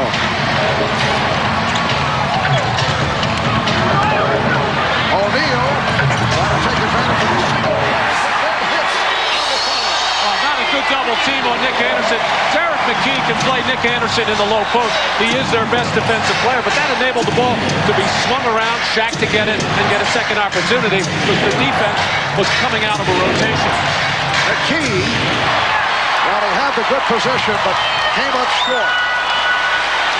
Orlando has led by as many as 12. That was back in the first quarter. Indiana with a run to get back into it. And now an 8-point lead for the Magic. Shot clock at 6. Hardaway, thrown away. Miller right there. 2-on-1. McKee back for Miller. Nice give and go between Miller and McKee as Nick Anderson had visions of hacking somebody there to make him go to the line. You don't necessarily like to put Reggie Miller, a 90% foul shooter, there, but you certainly don't want to give up a lay-in. 6-point Magic lead. Hardaway backing Jackson. Finding Grant. Yes. And it counts. The foul on Smits, his 3rd.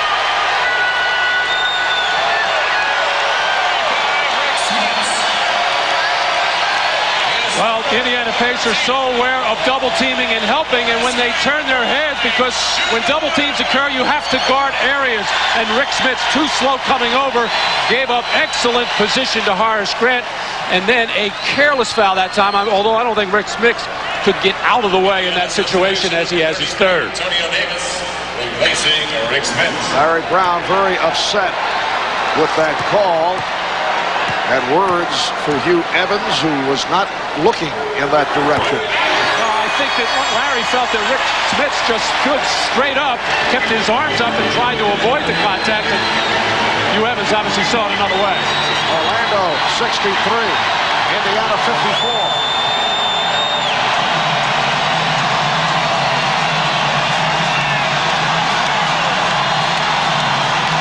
McKee had nowhere to go, but he was fouled. That was a very fine defensive sequence by the Magic. Foul on O'Neal, that's 3.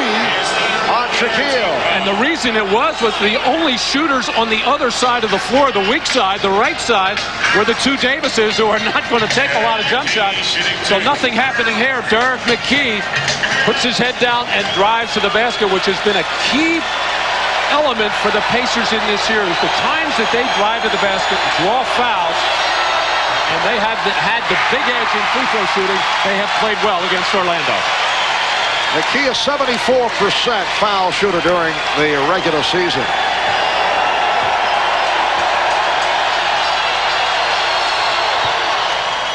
Orlando 63, Indiana 55.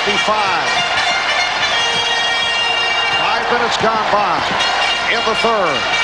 Scott had the lead pass battled away by Antonio Davis, and a timeout is taken. And some words now between Dennis Scott. Looked like Mark Jackson got involved. Dennis Scott had some strong words to say following Game 6 regarding Mark Jackson.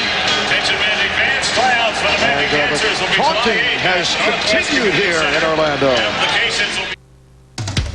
The NBA on NBC is brought to you by Bud Light. If you want great taste that won't fill you up and never let you down, make it a Bud Light. By Visa, it's everywhere you want to be. And by Ford and your Ford dealer. Have you driven a Ford lately? Well, a moment ago, Dennis Scott and Mark Jackson had some words, and you recall after Game 6, after the blowout by Indiana, Orlando players expressed their displeasure about what they felt was gloating on the part of several Orlando players, whether Indiana players. Dennis Scott citing Mark Jackson in particular. We talked about that with Dennis. Well, it's something I guess Indiana's been doing all year long. They like to do a lot of talking, and we just like to do a lot of playing. It's funny, early in the series, a lot of guys, like Mark Jackson, his first 2 games, you couldn't get him to say a peep. You couldn't get him to do his little shake dance. Then they win a game, he makes a free throw, and all of a sudden, all his little dance, little antic comes out. So we thought it was a little strange. In the first 2 games, we just went out there and played basketball. And in games that we won, we didn't talk any trash. We didn't do any, extra backlash like they're doing. So it's kind of extra incentive for tonight's game. Extra incentive, according to the Orlando Magic. Nick Anderson knocking down the 3, and it's a 66-55 lead for the Magic. Antonio Davis called for a traveling violation. A lot of that talk started in earnest at the end of Game 3 with Mark Jackson going to the free throw down the stretch, Penny Hardaway talking to him, and then on Penny Hardaway's 3 free throws at the game as Dale Davis got his feet all tangled up for that walking violation. 6 minutes, 10 seconds remaining in the third quarter. Nice driving grab. It's all clicking right here for the Magic. And they've opened up their biggest lead of the night, a margin of 13.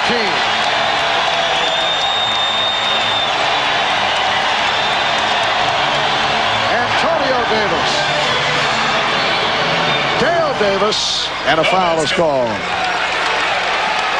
Well, Shaq has tried this pass a number of times in the series, and it's a difficult one for many to catch because he's throwing it from so high and so hard, as Shaq has been really into it with the crowd, wanting more noise if it's possible.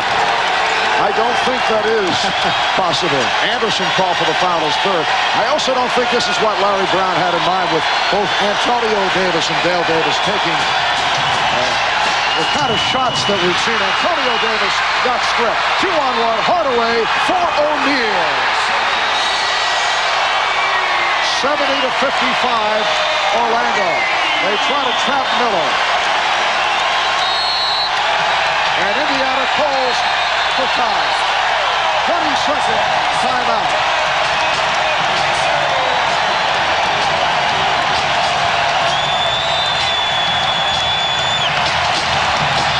You're right, Marv. Both Antonio Davis, Dale Davis are the players that are winding up with these shots. And some of that has has to do with the Orlando defense. They are very much aware of trying to make sure Reggie Miller doesn't get any opportunity. Hardaway with the quick hands on the strip gets Shaq, and Mark Jackson didn't even think about trying to foul Shaq. It was way too late, and somebody is going to get seriously injured with all of this chest stuffing here. I don't think it's going to be Shaq, however. A 10-1 run by the Magic. They have hit 7 of 8 from the field in the third quarter. They are now shooting 65% for the game. And Larry Brown getting Rick Smith back into this ball game. He needs some offense, at least needs the offense to go through Smith, that if he can't score, maybe Reggie Miller can either get a screen from him or a pass out of a double team, because right now Miller has been blanketed. 15-point lead for the Orlando Magic. We come up on 5 minutes left in the third. Jackson lost it. One of those situations, Mark losing his feet, going to the air, and had nowhere to go with the basketball. Well, the play was for Miller coming off a Smith screen, but Rick never set one. Scott for 3, yes. Orlando adding to this big lead, and now a full timeout taken by the Pacers.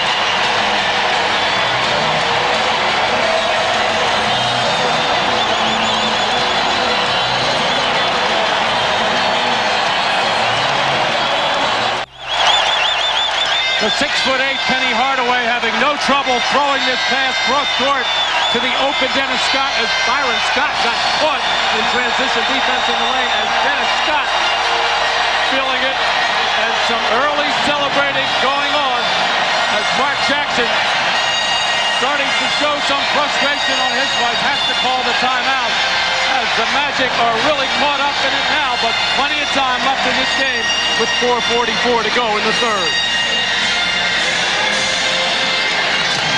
Orlando red hot in the third. They've come out and hit 8 of 9 from the field. An 18-point lead for the Magic. Jackson using the pick. Smith's guarded by Grant.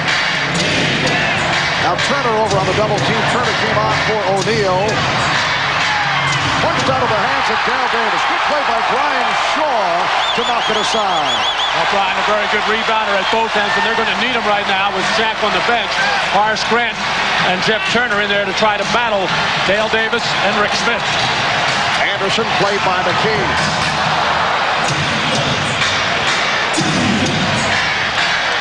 Jackson fires for 3. Mark Jackson hitting his second from downtown. And that quiets the crowd ever so slightly. It was a very costly third foul for Rick Smith when he went to the bench. The Magic went on to an 11-1 run to take control of this game at this point. Scott backing Miller. Shot clock at 5. Scott. Oh! And rebounded by Dale Davis. Jackson blocked. Shaw got a piece of it. Here's Smits. Rick Smits backing up to hit the jump shot. And the Magic lead is now 13.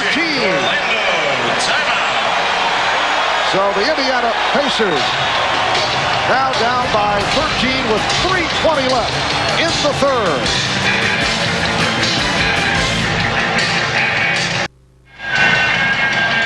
Well, since Rick Smits has come back and Shaq has gone to the bench, the Pacers have gone on a 5-0 run on this three-point shot by Mark Jackson, starting to give the Pacers a little bit of life. And then on this fast break opportunity, bad spacing on it. Smits ran the middle of the floor, which he should do. Jackson getting in all kinds of trouble, but able to secure the ball. And Rick Smits has that knack of stepping out to that little open 15-foot area. 5 unanswered points by the Pacers to chip in to that 18-point lead. So the Magic up now 73-60. Well, Shaq gets in these little bit of fatigue problems early in the first quarter after about 6-7 minutes. Same thing in the third quarter. And when the Magic went on to that 18-point lead, I think Brian Hill thought it was a good opportunity to just rest Shaq, but he did have the Pacers reeling in that time, and there might be some question why he maybe didn't go for the knockout punch, but he knows Shaq's fatigue situation. He just wanted to give him a little breather, as Penny Hardaway also getting a little bit of a breather. Hardaway and O'Neal each have 3 fouls. Smith's on the floor with 3. Number 3, Workman. Now let's check in with Jim Gray, who has been hovering around the Indiana Pacer bench. Jim? All right, Marv, Larry Brown just told his team this game is an awful long way from over. Let's take it one trip at a time. Let's get strong defensively. He said we've come back from much worse than this throughout the season. Marv? All right, Jim, we come up on 3 minutes left in the third. Full move by Anderson, and Grant had it knocked away. Anderson came up with the ball and was fouled. Nick Anderson. Hearing it from the crowd for the hustle. Well, I think everybody in the building and the Magic bench as well thought on the Anderson drive here that there was some contact by Rick Smith. And of course there was, as the officials letting things go right now, and then finally the hard hack by Workman on Anderson.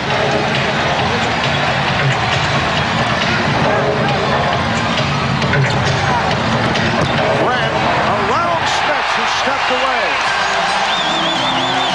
75-60,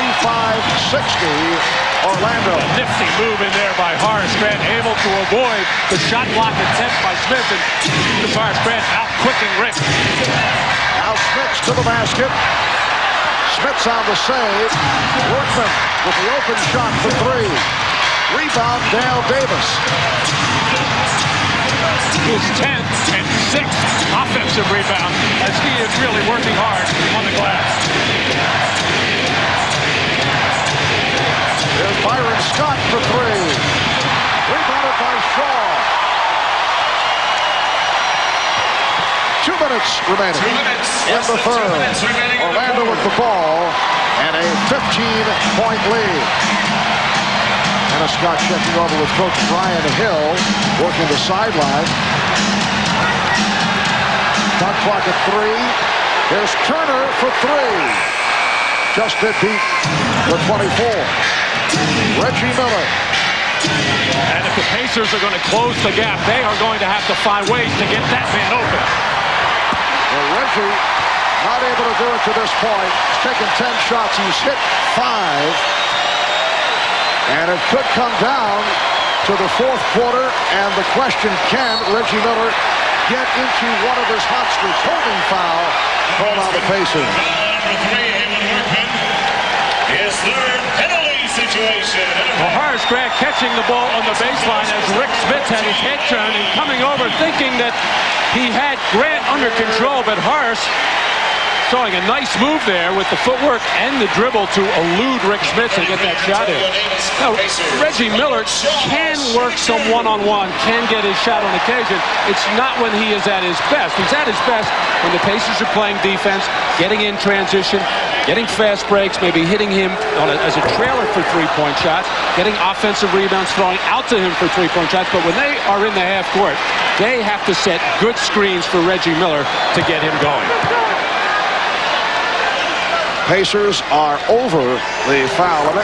Shaw connecting on 1 of 2. And the Magic up 76-60. We approach 1 minute left. Third quarter. And Davis hit by Bowie. Once again, Orlando going with the trap in the backcourt. They have surprised Indiana going with the pressure in the early going, and it led to that good spurt in the first quarter. It was very effective. They have gotten away from that. That was just a delay kind of trap, but very dangerous because that's how Reggie Miller could get open. He was open on the weak side of the floor in the right corner, but the pass in the middle to Antonio Davis, he did not make that turn to the diagonal pass side and find Reggie Miller. Al Davis, 4 of 5 at the line.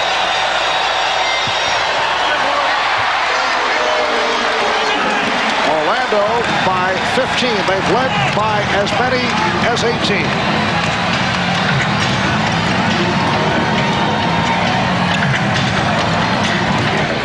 Grant beating it.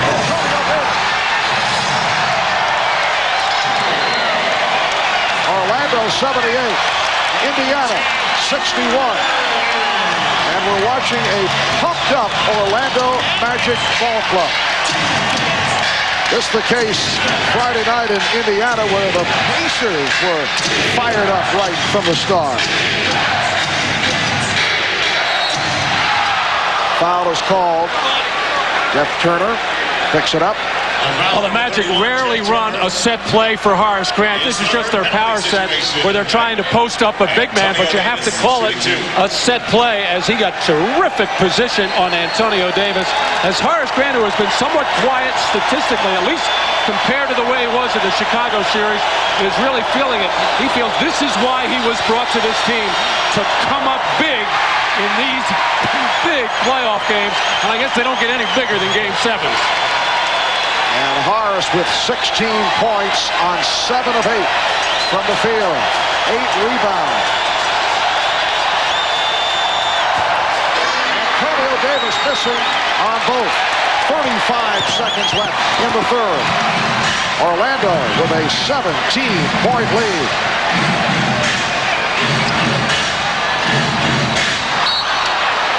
Ball. Deflected out. Last touch by Indiana. Orlando with 10 on the shot clock. It has been a terrific shooting game for the Magic. 62% from the field for Orlando. Shot clock down to 4.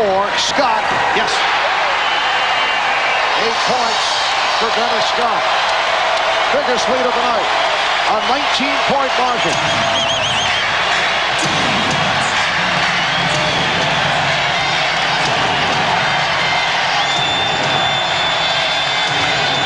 Second of the third, and Byron Scott fouled by Dennis Scott. Well, the Magic have made no bones about it. They are not going to let Reggie Miller beat them on the weak side of the floor, opposite side from where Byron Scott was working. Anthony Bowie was face guarding Reggie Miller. Was not even looking to help out anybody else, just making sure, or trying to make sure, that Miller does not touch the ball.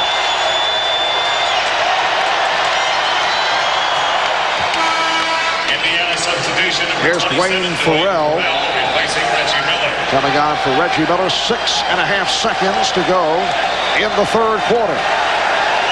So when Shaq went out for that breather, the Magic were up by 18, and that's exactly where they are right now. So Brian Hill has to be happy about that. Oh, this an excellent position, the big lead, and you have a well-rested Shaquille O'Neal set to return in the fourth quarter. Scott, can he get it off? Found Shaw, rejected by Dale Davis. The score at the end of the third. So the Magic 11 of 17 from the field in the third. Horace Grant with 16 points on 7 of 8 shooting. We'll be back in Orlando after this from your local station.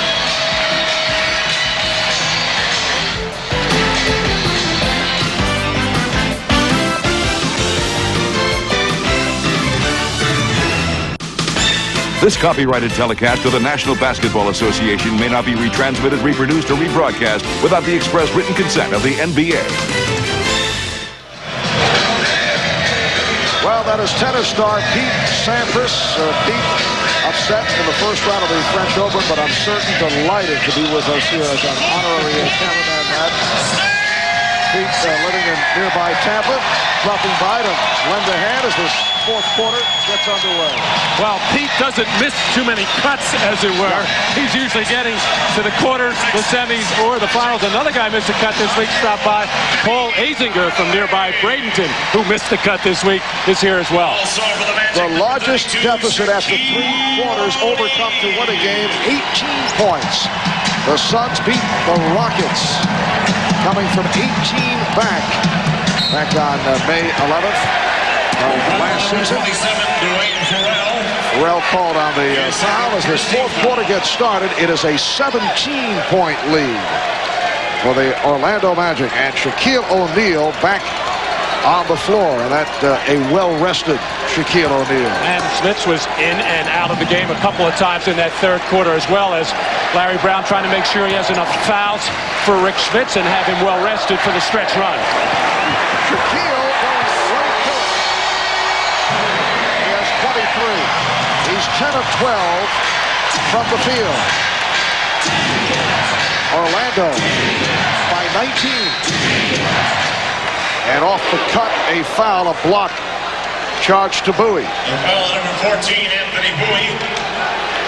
Anthony Bowie called for his third. Anthony Bowie has done an outstanding defensive job. As he always does, works very hard, particularly on the baseline, playing people without the ball, fighting over and through screens. Good hustle by Dale Davis to keep it alive, but Byron Scott has been off. And the Pacers are just not getting good shots. You have to give a large part of the credit to the Magic defense. It has been fierce. It has been aggressive.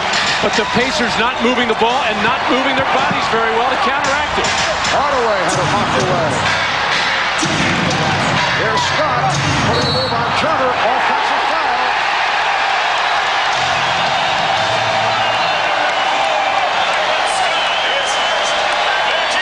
Now, Jeff Turner is not going to block a lot of shots, but he will do this for you.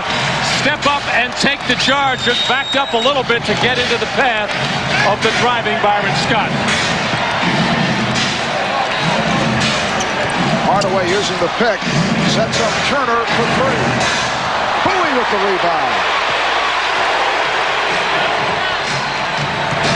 Here's the double on O'Neal. Magic able to work it around. Scott fired the three and a foul called.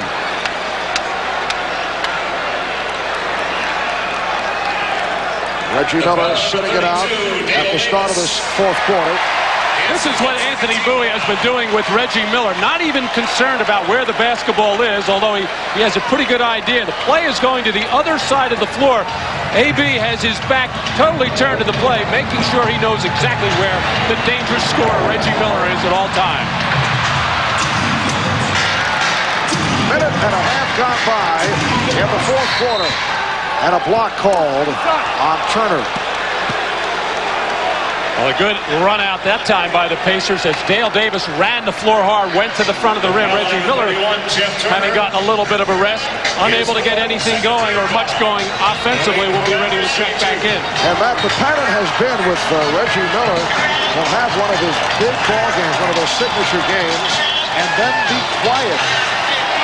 The next game, we saw that in the Knicks series after he was able to lead the Pacers in that unbelievable ending in game one, then very quiet in game two. He had the sensational game on Friday night in Indiana, quiet to this point, and there have been instances earlier in the playoffs. Can he put together two brilliant performances? Well, Marv, it's a team thing. It's not all on Reggie Miller. They have to do it with their defense. And when they get out and run, that's when Reggie gets the juices going. That's when he gets some good scoring opportunities. And then the half-court offense will come. But the Pacers haven't done enough good things defensively to get out and go. And consequently, Reggie is suffering. 82-65, Orlando. We are early in the fourth. Turner passing on the three.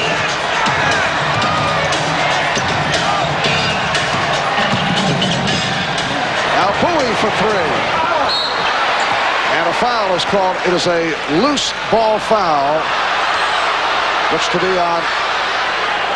The indication originally was Turner, but now looks to be on Indiana. We still await the call. Apparently a discussion between Mike Mathis and Hugh Evans, and we'll be right back.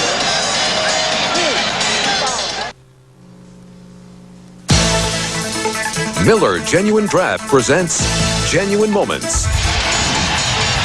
Tonight's topic, playoff Game 7s, and there have been 2 7th games in this year's playoffs. Mario Elie dramatic three-point shot helping Houston defeat the Suns in Phoenix in the West semifinals. And Game 7 of the East semis at Madison Square Garden with Patrick Ewing missing on the finger roll of the final seconds. And the Pacers advance to the conference finals. Before this season, the last time that a team won a Game 7 on the road, back in 1982, Julius Erving helping lead the Sixers over the Celtics in Boston.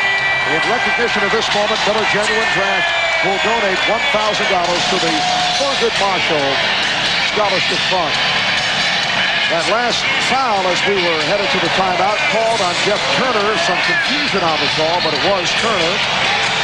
And so it is Indiana ball with 9:55 remaining in the fourth quarter.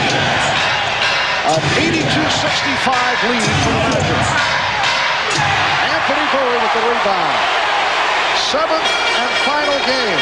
The winner advancing to the NBA Finals to face the defending champion, Houston Rockets. And that was not even an attempt to get the ball to Smits or Miller for an offensive play. Nice play by Smits on the reject. Pharrell. Oh! Here's Dale Davis. And the foul.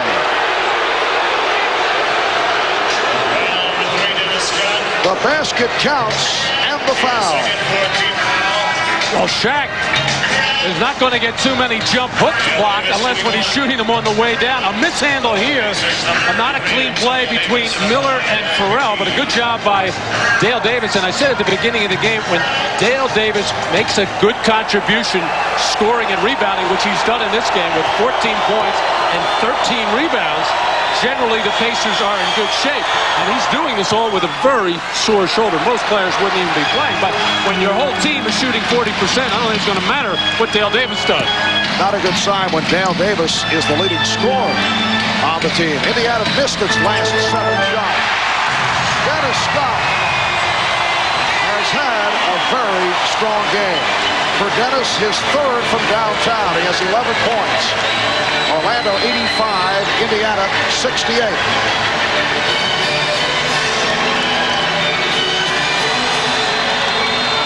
Here's McKee. And Hardaway with the rebound. Well, once again, no screen on the weak side for Reggie Miller. The face guarding of Anthony Bowie, keeping from Miller from getting involved.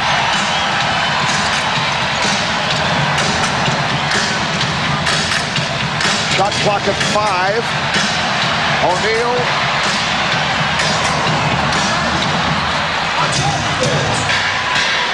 It's a 3-on-2. The trailer, Dale Davis, not able to hit. Rebounded by Davis, and he's fouled. And it really gives you an idea of what kind of team player Reggie Miller is there. He knows his team is behind by 17, and they need his scoring to get back, but he made the right basketball play here. Maybe Mark Jackson gave the ball a little bit too early, but Reggie leaves for the trailing Dale Davis, who you would expect to get fouled in that situation, but that's the right basketball play in any situation. Dale Davis, 5 of 7 from the line. 15 points, 14 rebounds for Davis, 9 of the rebounds off the offensive boards. And the sticky defensive play of Anthony Bowie on Reggie Miller has kept Nick Anderson on the bench for Orlando, but I'm sure he's happy with the way AB is playing. Anthony Bowie earned some playing time by playing so hard and well in garbage time in Game 6. And actually hit 4 of 4 from the field to help Orlando in a brief run. They cut it to that huge lead, and then Indiana able to put it away. Here's Shaquille. It will count. That's the outside official, Jess Kersey, with the call. It's a goaltend plus the foul. Well, Antonio Davis battling as hard as he can. The hard turn in by Shaq, and Dale Davis coming over and clearly getting it on the way down. His first 14 foul. For the Magic, number 25, Nick Anderson. Now Nick Anderson back on the floor. Shaquille looking to complete the three-point play. Well, Orlando 8 of 16 at the foul line. As it turns out to this point, it has not mattered with the 19-point lead. Now Anderson guarding Miller. Miller got the step and then met by the combination of Anderson and Scott and rejected.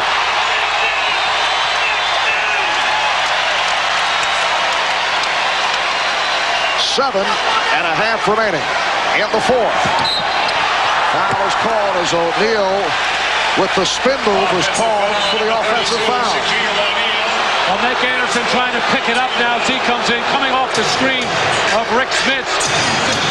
And then Nick, who should be trying to force him over that pick and roll situation, opens up one of the few pieces of daylight for Reggie Miller.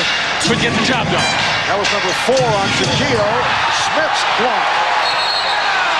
And last touch. Let's see, Hugh Evans conferring with Jess Kersey. Another discussion. And the question is, who knocked it out of bounds? Well, Shaq making a good defensive play on Rick Smits, getting all ball as both Horace Grant and Antonio Davis. Horace Grant has a pretty good idea of who he thinks it was off. And to get the feeling we are going to have a jump ball. Yes, the officials disagree, so they will jump it up. Rick Smits has been quiet offensively. 4 of 10 for the field, 8 points.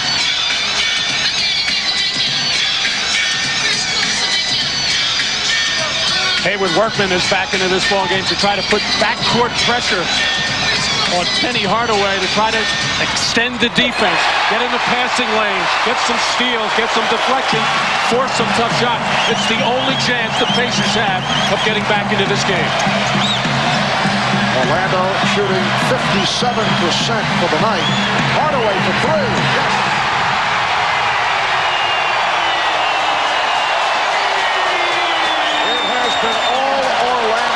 They now lead 90-68, and a timeout called by the Pacers.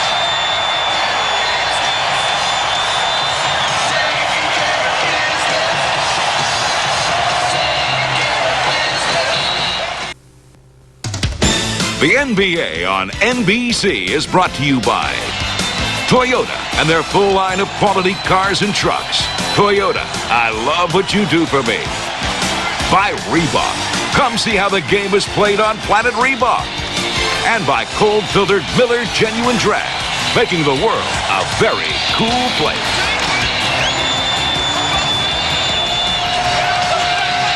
This is not the kind of aggressive defense I was talking about. High screen for Penny Hardaway coming off, but Haywood Workman going to go underneath, and you can't leave a guy who's shooting 46% from beyond the arc this wide open at this juncture in the game, and leads to Penny's reaction as the Magic are starting to think about the Houston Rockets.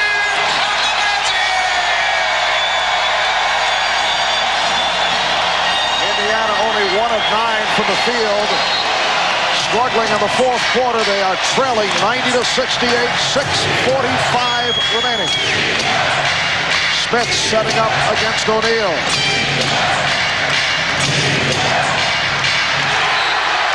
Hardaway over to double to break it up. Well, that's a tough way to get the ball into Rick Smits, just standing stationary. Shaq able to lean on him, push him out. People backing off a non-shooter Haywood Workman. You have to get some movement underneath. A little screen across, little action. Get Smits moving around a little bit to make it more difficult. I believe there is a discussion as to how much time remaining on the 24-second clock. The clock, as the ball was knocked out of bounds, showing 24, and they are now changing it. It should be even lower than that. That play took so long to get into as Haywood Workman had the ball deep in the left corner. Deflected by Penny Hardaway and Smith, and it should be about 7 or 8 seconds. Well, they placed 11 on the shot clock. Jackson back on the floor for Workman with the inbounds pass.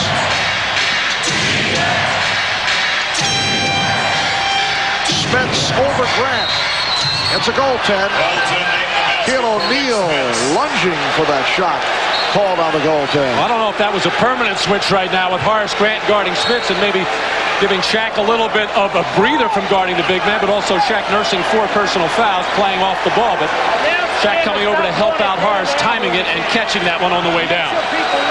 It has been a turnaround game for the Orlando Magic, sparked by the likes of Horace Grant, who had been quiet offensively, 7 of 8 though here tonight with 16 points, 9 rebounds. Penny Hardaway also on the quiet side the last couple of games, but coming back with a 6 for 8 from the field, and Shaquille O'Neal with a magnificent performance, 25 points on 11 of 15 shooting.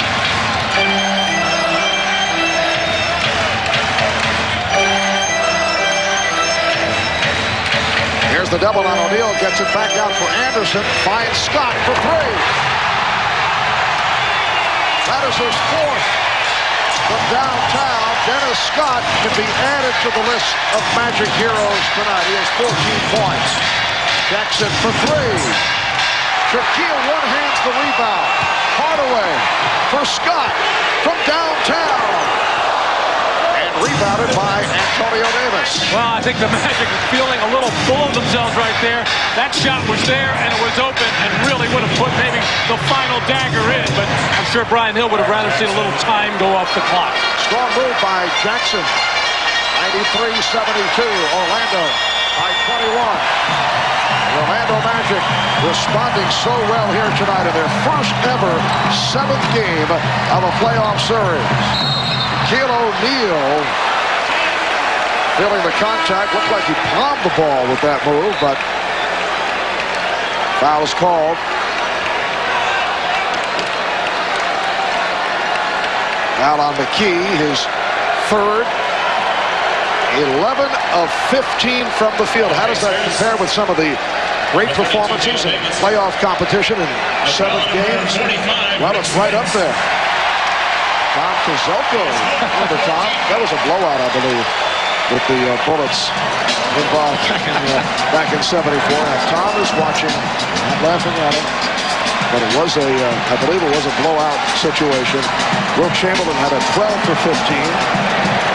And Shaq, 11 of 15. Anderson for three. Smits with the rebound. Miller passed on the free. Crowd wanted to travel. And that's the way it's gone for Reggie. Normally he would pull up for a three in that situation. And let's face it, the Pacers need a lot of threes, but Reggie got away maybe with a little shuffle of the feet to go to the hole. Scott, yes. Is his fifth from downtown, leading to an Indiana timeout.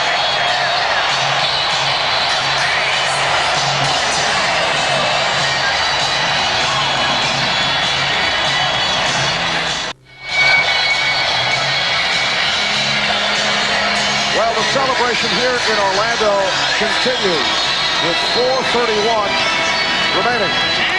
Reggie Miller, 5 of 12, only 12 points. Coming in, he was leading the series in scoring, averaging better than 28 per game. And really, only four rebounds. Not bad for Reggie in this game, but a big far cry from what he is used to. And no assist for Reggie Miller. And certainly not enough free throws, and that means they have not gotten the ball into his hands enough. Well, as we've been touching on it right throughout the telecast, Orlando has done a sensational job defensively to keep it away from Miller. In particular, Anthony Bowie came off the bench to do the job from a defensive point of view. 2-on-1. Hardaway from Anderson. He has now taken on the look of a coronation with 4 minutes remaining. The Orlando Magic appear to be headed to the NBA Finals to face the Houston Rockets. And this fast break all started with the Magic defense, which has been superb in this Game 7. And the give and go between Penny Hardaway and Nick Anderson. And Horace Grant thinking to himself, this is why I came to Orlando. That was a rare outside shot attempt by Miller and a reaching foul on Hardaway. That is his fourth. Look at the stat line on Anthony Hardaway, 7 of 9, 16 points, finding the touch once again. Haywood Workman will go to the foul line. Rick Smits, Mark Jackson setting it out now with 3:53 to go in the fourth quarter.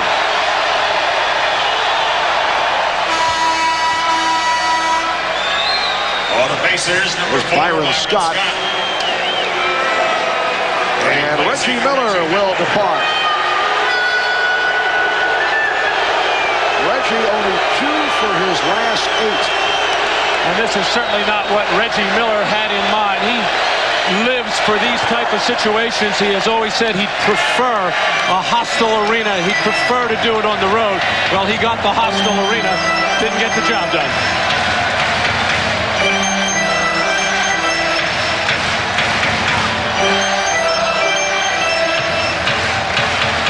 Shot clock at 7. Now Orlando trying to take some time off the clock, not rushing it. Workman with the save.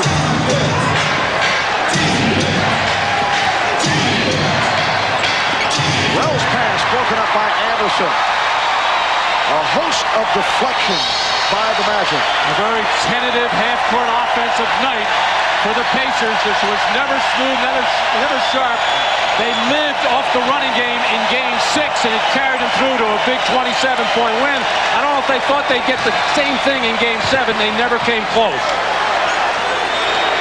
Here's Anderson for 3.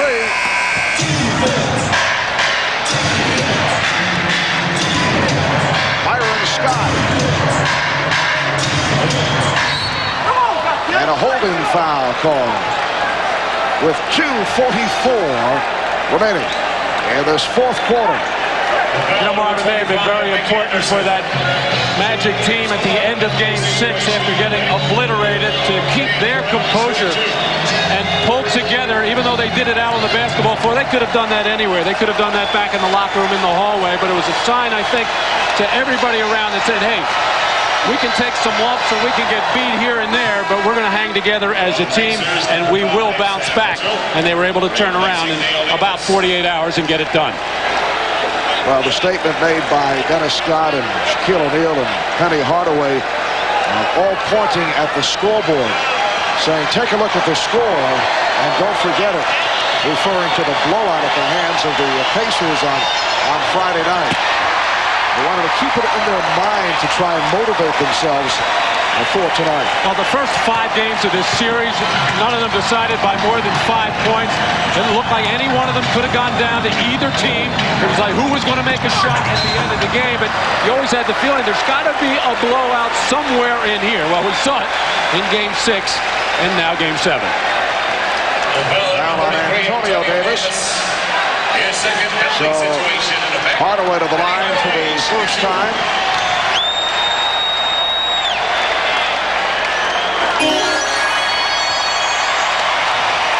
No consolation for the Indiana Pacers, who are certainly feeling it with the loss here tonight, as they did last year when they lost to the New York Knicks in the Eastern Conference Finals. But it's been quite a run by the Pacers, who have done it in very dramatic style right throughout the playoffs. A club that won 52 games, winning the Central Division, finishing 3rd overall in the East, sweeping by Atlanta in the first round and beating the Knicks in 7 in the semifinals, and going to 7 here against the Orlando Magic, a team that is headed to the NBA Finals. And keep in mind, no team since the '77 Portland Trailblazers won an NBA title without previously winning a playoff game in its history. Dennis Scott continues the assault. And Orlando in a situation where, coming into this season, they have not won a playoff game, and they are headed now to the final steps. Sam Mitchell knocks it down with 1:40 to go. 101-77 to the Magic. When you think about the Indiana Pacers, Mark, it was not an easy 52 wins for them. Mark Jackson coming aboard took him a while to get acclimated and become a factor for this team, and never really got going until the end of the year and in these playoffs. And they missed Antonio Davis for 38 games on 3 separate occasions. A dislocated shoulder for Dale Davis. He missed 8 games during the regular season. So quite a job done by Larry Brown, his coaching staff, and the Indiana Pacers, who fought hard and long to get to this 7th game. A difficult finish for them, but they can still walk out of this building, certainly hold their heads high. Now Shaquille 3 of 8 at the line. Talking with Shaq today, he did that, and he was asked about what if it comes down to a close game and it comes down to free throw shooting. I thought we might get the look that we get in that commercial, but Shaq put a little smile on his face. He said, "I'm not worried at all. I don't care about foul shooting." He must have known somewhere in the back of his mind he was going to do all those other things. Well, sure, no concern as long as it is a blowout. Yeah. Here's Mitchell. We're approaching a minute remaining. And you can see the smile on the face of Shaquille O'Neal. Not bad. Third year of the NBA, and he is headed to the NBA Finals. And O'Neal fouled by Antonio Davis.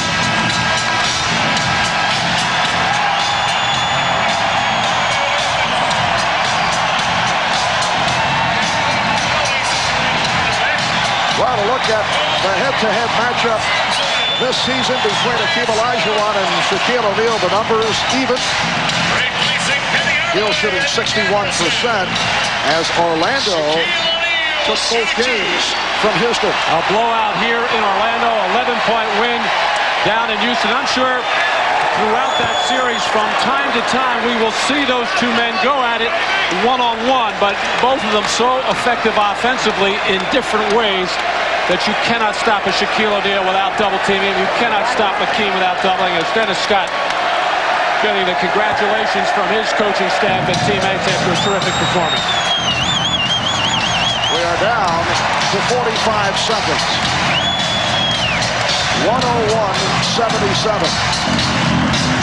Orlando able to break it open in the third quarter with the hot shooting. They got off to the quick start. Indiana with a run to get back into it.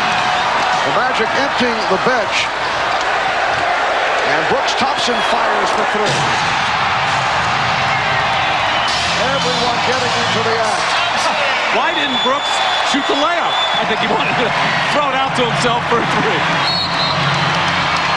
And a foul with 21 seconds to go. And it's on Grant. Anthony Avent with a hug for Horace Grant. And Horace hearing it from the crowd. Shaquille O'Neal with 25 points, 11 of 15 shooting, 16 points, 9 rebounds for Horace Grant on 7 of 9 from the floor. And Horace set the tone in this one. He started the ball game gambling off Dale Davis with the pressure on the defense, and Tree Rollins, Dennis Scott, foul, stop the clock, so we can get Shaq and Horace to get their due from the fans here, who were, again, the major sixth man here, as they were loud, they were enthusiastic, as were the Pacer fans. Both crowds, big factors in this series. And it has been a home court series in contrast to what we saw between Houston and San Antonio. We're down to the final seconds. Anthony Avent for three. Thompson looking for the shot, and it knocked away and took a pretty good hit. Did not appreciate that hit from Sam Mitchell. And right away, Brooks, the rookie, being grabbed by his teammates, and Sam Mitchell making sure he tried to block that shot, but also not appreciating Brooks Thompson trying to thwart all a little bit as Brian Shaw being picked up. Brian Hill being picked up by Shaquille O'Neal.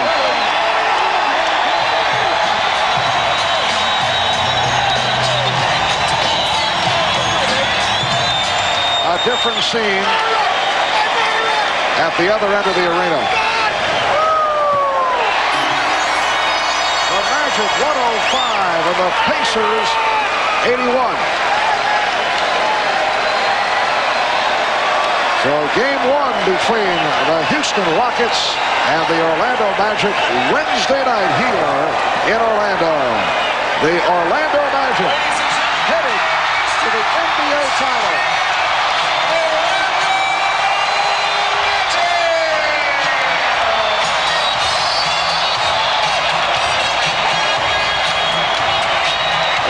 once again, the Orlando Magic huddling up, but this time I would think the content of the discussion in contrast to what took place in Indiana on Friday. I'm sure, Marvin, they will get together over the next day or so with more huddles, but I think right now showing their appreciation for one another as to all the hard work that they put in way back in October and actually during the summer when so much of the strength and conditioning work is done. But there is a lot of work to be done for this Orlando Magic team as the Houston Rockets sitting down in Galveston, Texas, preparing for the Orlando Magic. A lot of basketball left to be played over the next couple of weeks. And the Orlando Magic in their 6th year of existence, making it to the NBA Finals. Thank you very much.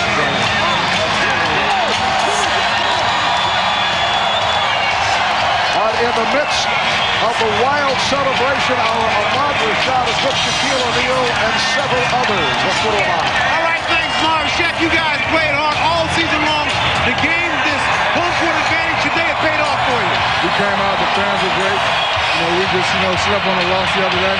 We met yesterday. The guys had dinner, and we said we're going to come out, play hard, try to win. Penny, an excellent team effort today, especially defensively. Well, we had to come out defensively because of what happened the other day. They scored a lot of easy buckets, and what we wanted to do was just come out and just force the tempo and then play a tough defense. Everybody talking about what you guys couldn't do. You're here. You're on your way to the NBA Finals. We're on our way, Miles. Like I told you before, we just kept taking one game at a time and believing in ourselves. And that old saying, paybacks if you know what. Now, Shaq, I gotta go get Marv. Shaq, you told me when I talked to you before the game that the one guy that you didn't have to worry about being ready to play today would be you. We lost pretty bad the other day. I just wanted to, come in tonight and give it all I got, and we did that. Penny played great. Nick played excellent defense on Reggie Miller, and we won, and we're on our way. All right, Penny, the huddle that you guys had the other night, did that have an effect on the way you played today? I think so. I think everybody knew what Indiana had did. They came out and played a great game and really beat us real bad, so we wanted to come back and revenge with a lot of revenge, and really we just want to thank God. All of that is over with now. We're in the finals. Thank God. Thank you. All right, Marv, back over to you. All right, Ahmad, the Orlando Magic end up shooting 54% for the series. They were 57% today. Shaquille O'Neal, 25 points, 11 rebounds. Dennis Scott, 19 points, 5 of 7 from downtown. Penny Hardaway, 17 points, 7 of 9 from the field. And the veteran on this club, Horace Grant, chipping in with 16 points and 9 rebounds. It's another trip to the finals for the one-time member of the Chicago Bulls. How does this situation compare to what took place in Chicago? Well, I'd like to thank God for giving us the ability to get here. But to compare the two, in Chicago, we were a veteran team. But, this is a little bit swinging because we have to work so hard. We're a very young basketball team, but we overcame the inexperience.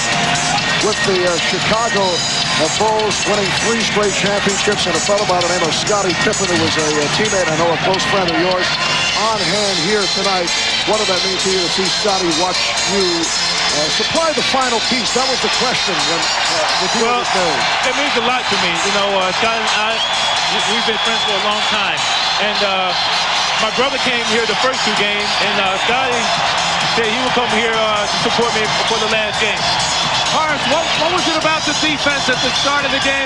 You looked like the old Chicago Bull out at midcourt creating a lot of havoc. How did that happen? Well, Coach Hill told me just go and play. He said pick your moments when you want to go and trap on defense. And I felt like I was in Chicago a little bit out there scrambling, forcing turnovers.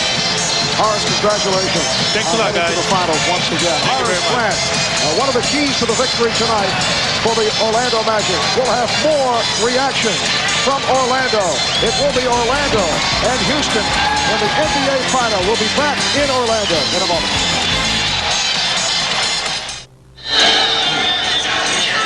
We are back at the Orlando Arena where the celebration continues. A reminder, following our telecast, you'll see the season finale of Earth 2 right here on NBC. Right now, though, let's join Jim Gray with Indiana coach Larry Brown.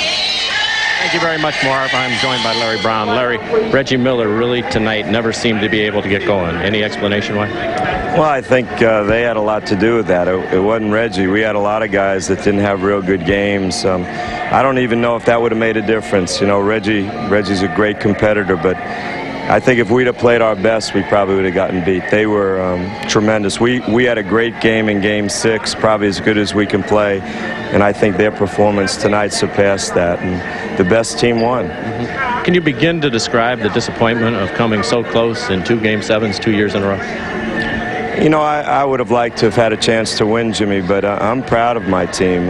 You know, unfortunately, only one team can win, and the fact that we've been here both years, you know, I'm not disappointed in that. And honestly, I think a team that'll represent our conference won. They won, and they deserve it. Last year, the Knicks deserved it. I hope we keep getting chances, because maybe if we can get the home court in a 7th game, maybe it'll be different. But Orlando has a lot to be proud of. Brian did a great job, and so did their whole team. Larry, thanks for coming out. You're a class act. We appreciate you taking the time. It's got to be a difficult moment. Thanks, Jim. All right, let's go back outside to Marv. All right, thank you, Jim. So Indiana has now lost 6 straight here in Orlando. It is certainly Magic time in this year's NBA Finals between the Rockets and the Magic, with all the earmarks of a classic battle of the big men.